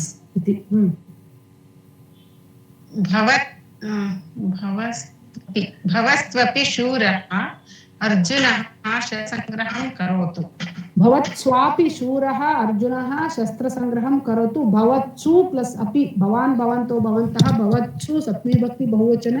ನಿಮ್ಮಲ್ಲಿಯೂ ಕೂಡ ಶೂರಃ ಅರ್ಜುನಃ, ಶೂರನಾದ ಅರ್ಜುನನು ಶಸ್ತ್ರಸಂಗ್ರಹಂ ಕರೋತು. Among you also the brave, let the brave Arjuna start collecting the weapons. iti artha. Karotu, let him also do the collecting the weapons. Bhavatsu, bhavatswapi, bhavatsu plus api, bhavatswapi, bhavatsu nimmalli, bhavan bhavanto bhavantah, bhavatsu iti satmi bhakti bahuvachanam. Bhavati bhavatoho bhavatsu iti satmi bhakti. Saha pashupatiim uddishya tapah कृत्वा पाशुपतास्त्रं संपादयतु. सः means अर्जुनः पशुपतिं उद्दिश्य, पशुपति शिव, पशुपतिं उद्दिश्य ಅವನನ್ನು ಕುರಿತು ತಪಃ ಕೃತ್ವ, ತಪಸ್ಸನ್ನು ಮಾಡಿ, ಪಾಶುಪತಾಸ್ತ್ರಂ ಸಂಪಾದಯತು, let him get Pashupatastra, let him do tapas for Shiva and to get Pashupatastra इति व्यासः युधिष्ठिरं वदति. अहम् एकं मन्त्रम् उपदिशामि. अहम एकम, I will teach one mantra to Arjuna. इति सविता भगिनी धन्यवाद. कोऽपि पठितवती वा? अहं पठामि. पठतु शैला भगिनी. तेन मन्त्रेण तपः आचरितुं शक्यते. So I will teach one mantra to Arjuna. तेन मन्त्रेण, by that mantra, ತಪಃ ತಪಸ್ಸನ್ನು ಆಚರಿಸಲು ಶಕ್ಯತೆ, ಸಾಧ್ಯವಾಗುತ್ತದೆ. ಪ್ರಥಮಂ तपसा इंद्रः आराधनीय. प्रथमं first, tapasa by tapas, by penance, indraha the Lord Indra, आराधनीयः must be worshipped. इंद्रस्यानुग्रहेण पराक्रमः भवति. इंद्रस्य अनुग्रहेण, सविता भगिनी, सविता प्रदीप भगिनी कृपया म्यूट करोतु. शैला भगिनी, अस्तु शैला भगिनी, इंद्रस्यानुग्रहेण पराक्रमः भवति. Yes, इंद्रस्य अनुग्रहेण पराक्रमः भवति. By Indra's blessings, पराक्रमः you will get bravery इति अर्थः. So first Arjuna should worship Indra, and then when Indra blesses Arjuna, then he will get some shastrastra or he will get some direction. Parakramah here means actually parakrama is bravery, but he will get the guidance iti artha. Aham ekam yaksham preshayami. So I hope yaksha, kinnara and all those people were there in olden days, angels iti artha. Aham, I, ekam one, I'll send one angel iti artha. Saha arjunam tapovanam nayati. So he will take Arjuna to Tapovana. Here we should do tapas. Arjuna, ನಾನು ಒಬ್ಬ ಯಕ್ಷನನ್ನು ಕಳಿಸ್ತೇನೆ, ಮೊದಲು ಅರ್ಜುನನಿಗೆ ಒಂದು ಮಂತ್ರ ಕಲಿಸ್ತೇನೆ, ಅವನು ಇಂದ್ರನನ್ನು ಆ ಮಂತ್ರದಿಂದ ಆರಾಧಿಸಲಿ, ಇಂದ್ರನ ಅನುಗ್ರಹವಾಗುತ್ತೆ. ನಾನು ಒಬ್ಬ ಯಕ್ಷನನ್ನ ಕಳಿಸ್ತೀನಿ ಈಗ ಸದ್ಯಕ್ಕೆ. ಯಕ್ಷನು ಅರ್ಜುನನ್ನ ತಪೋವನಕ್ಕೆ ಕರೆದುಕೊಂಡು ಹೋಗ್ತಾನೆ. ಏವ ಮುಕ್ತ್ವಾ ವ್ಯಾಸಃ ಅದೃಶ್ಯೋ ಜಾತಃ. ಏವಂ ಉಕ್ತ್ವಾ ಈ ರೀತಿಯಾಗಿ ಹೇಳಿ ವ್ಯಾಸಃ ವ್ಯಾಸನು ಅದೃಶ್ಯನಾದನು, he disappeared. ಯಕ್ಷ ಆಗತಃ. यक्षः आगतः सन्धिकारणात् यक्ष इति अभवत् यक्षः आगतः यक्षनु बन्धनु अर्जुनः गमनार्थं सिद्धः Arjuna is ready to go to Tapovana for tapas. Arjunanu ಹೊರಡಲು ಸಿದ್ಧನಾಗಿದ್ದನು. तदा द्रौपदी कथयति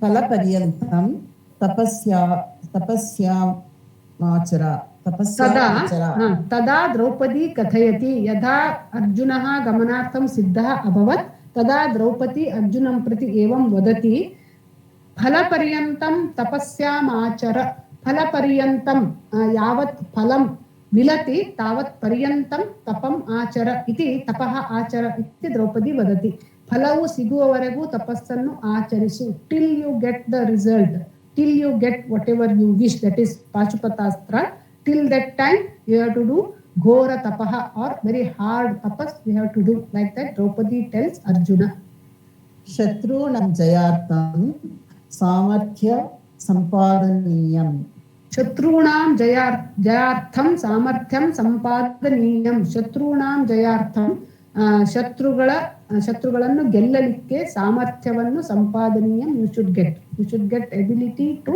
win over the shatrus व्यासवचनानुसार ವ್ಯಾಸವಚನಂ ಅನುಸರ just follow whatever Vyasa told ವ್ಯಾಸನ ವಚನಗಳನ್ನು ಅನುಸರಿಸು अस्माकं मनोरथः सफलो भवतु इति अस्माकं our मनोरथः wishes ಸಫಲಃ means successful ಭವತು ನಮ್ಮೆಲ್ಲರ ಮನೋರಥಗಳು ಸಫಲವಾಗಲಿ ಅಂತ ಹೇಳಿದ್ರು it was a wish from her side अर्जुनो दुर्योधनादीन् शत्रून् स्मृतवान् yes अर्जुनः ದುರ್ಯೋಧನಾದಿಗಳನ್ನು ಶತ್ರುಗಳನ್ನು ಸ್ಮೃತವಾನ್ so just he remembered all the enemies like Duryodhana, Dushasana, Shakuni and all and then he will get courage like that he will get encouragement he just remembers what and all they have done for him yes kavacham dhrutavan yakshena sah gatan so kavachavannu dharisi he wears that kavacha that is a kind of bulletproof jacket iti vaktum shakyate so jacket then yakshena sah gatavan he left with yaksha आकाशो पुष्पवृष्टिरभवत् आकाशे पुष्पवृष्टिरभवत् आकाशದಲ್ಲಿ पुष्पवृष्टिಯು ಆಯಿತು shower of flowers iti but if you call it as pushpavrushti that gives more meaning so let us call it as pushpavrushti not a shower of flowers or whatever it is so that time out of happiness all the in the akasha there was pushpavrushti pushpada ವೃಷ್ಟಿಯು ಆಯಿತು ಪುಷ್ಪದ ಮಳೆ ಅಂತ ಹೂಮಳೆ ಅಂತ ಹೇಳಬಹುದು so ಅತ್ರ ಕಥಾ ಸ್ಥಗಿತಾ ಭವತಿ so this is of 2 weeks ಕಥಾ we have done next week we will be doing 2 more weeks so now I would like to do ಸಂಗ್ರಹ ವಿಷಯ very quickly of lesson number 7 so only Ashwatthama ಬಲಿರ್ವ್ಯಾಸ you must be knowing ಹನುಮಾಂಶ್ಚ ವಿಭೀಷಣಃ ಕೃಪಃ ಪರಶುರಾಮಶ್ಚ ಸಪ್ತೈತೆ ಚಿರಜೀವಿನಃ इति श्लोकः अस्ति so just we'll see that because they ask you in the exam so I thought that I'll do this yes ahalya draupadi va ashwatthama is I think next lesson okay so no Bhagini before this is ashwatthama before this means 7th lesson 7th lesson only first one is ashwatthama next is ayodhya okay this must be some other lesson yeah this may be 8th lesson okay so then yes. No need to share also I'll stop sharing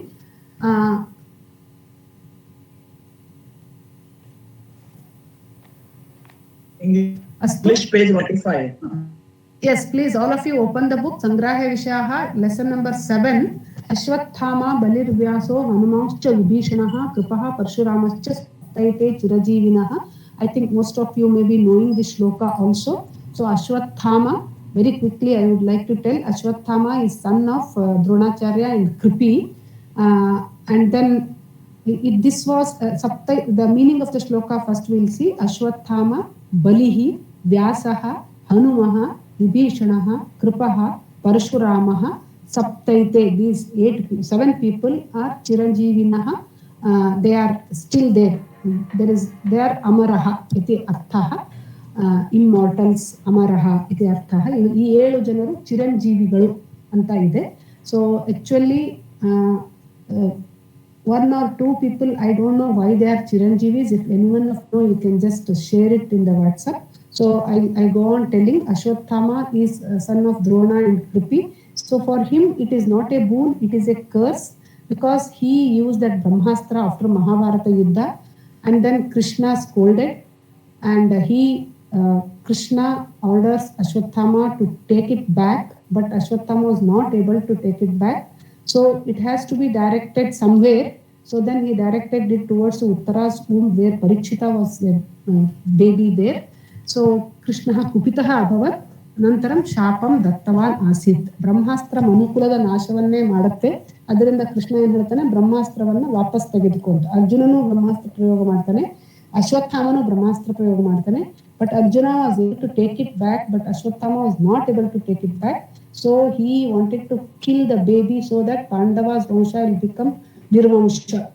but then Krishna protects the child Parikshita, and then he curses Ashwathama that Bhuloke, permanently you stay in Bhuloka, Nirgatiha Nirdhanaha Bhutva, ಎಲ್ಲೆಲ್ಲಿ ಹರಿಕತೆ ಆಗತ್ತೋ, ಎಲ್ಲೆಲ್ಲಿ ಕೃಷ್ಣನ ಆರಾಧನೆ ಆಗತ್ತೋ ಅಲ್ಲಿ ಒಬ್ಬ ಭಿಕ್ಷುಕನ ರೀತಿಯಾಗಿ ನೀನು ಅಲ್ಲಿ ಇರು ಅಂತ ಅವನಿಗೆ ಶಾಪ ಇರುತ್ತೆ. So that is the story of Ashwatthama. ಬಲಿಹಿ, I hope you know, Bali Raja, Bali Chakravarti. So he was very famous for ದಾನಶೂರ ಎಂದೇ ಅವನು ಪ್ರಖ್ಯಾತನಾಗಿರ್ತಾನೆ. But he becomes very arrogant.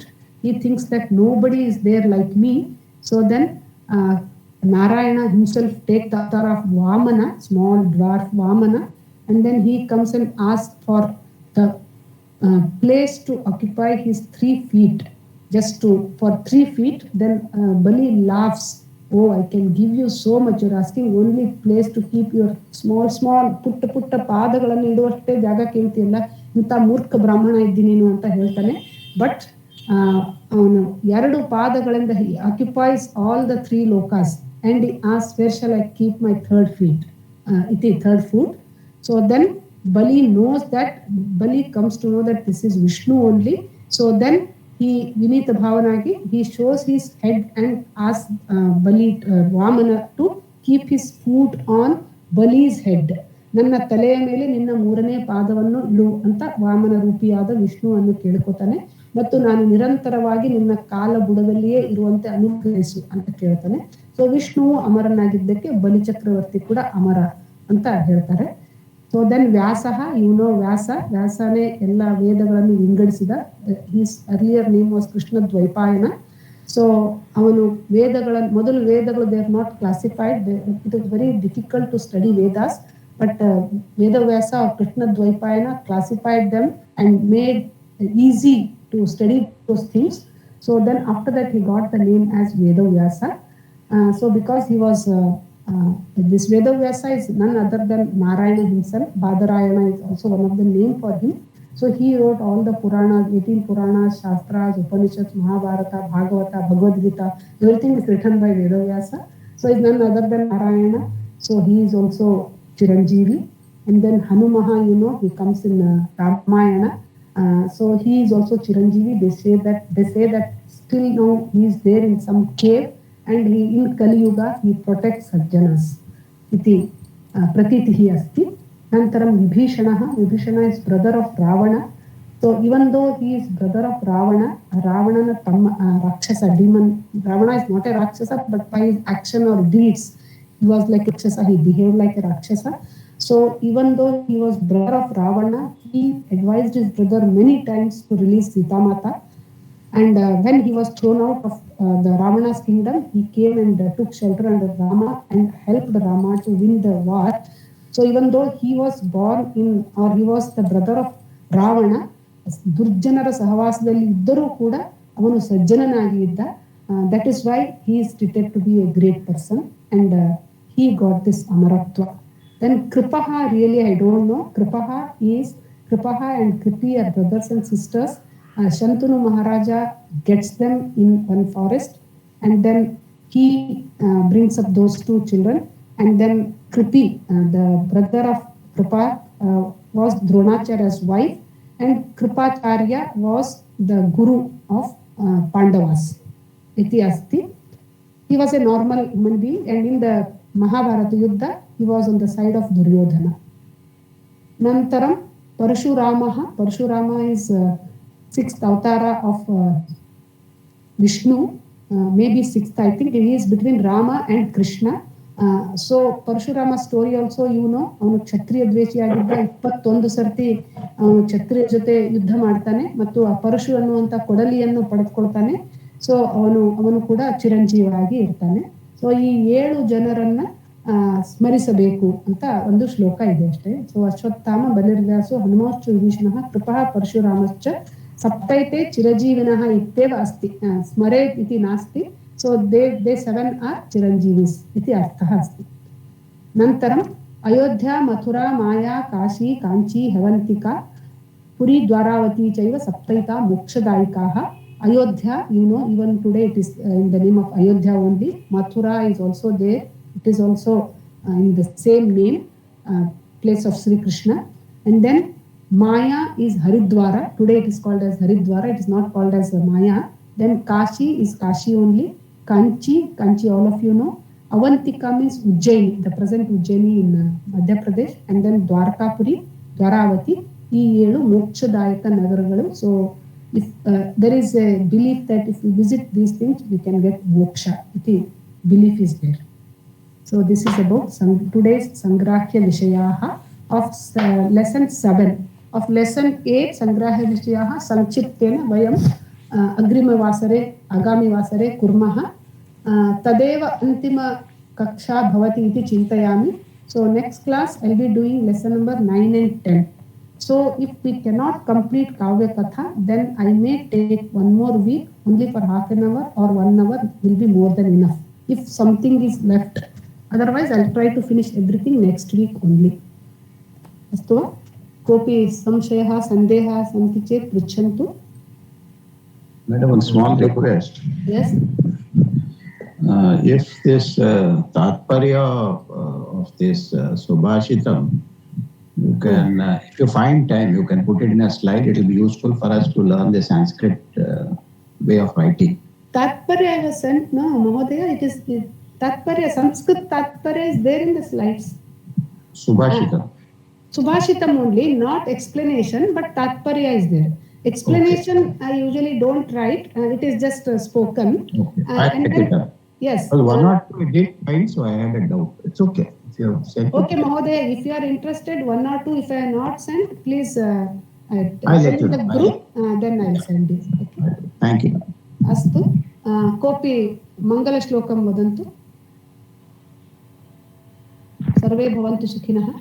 सर्वे भवन्तु सुखिनः सर्वे सन्तु निरामयाः सर्वे भद्राणि पश्यन्तु मा कश्चित् दुःखभाग् भवेत् ॐ शान्ति शान्ति शान्तिः हरिः ॐ श्रीगुरुभ्यो नमः हरिः ॐ धन्यवाद. धन्यवाद. ಧನ್ಯವಾದ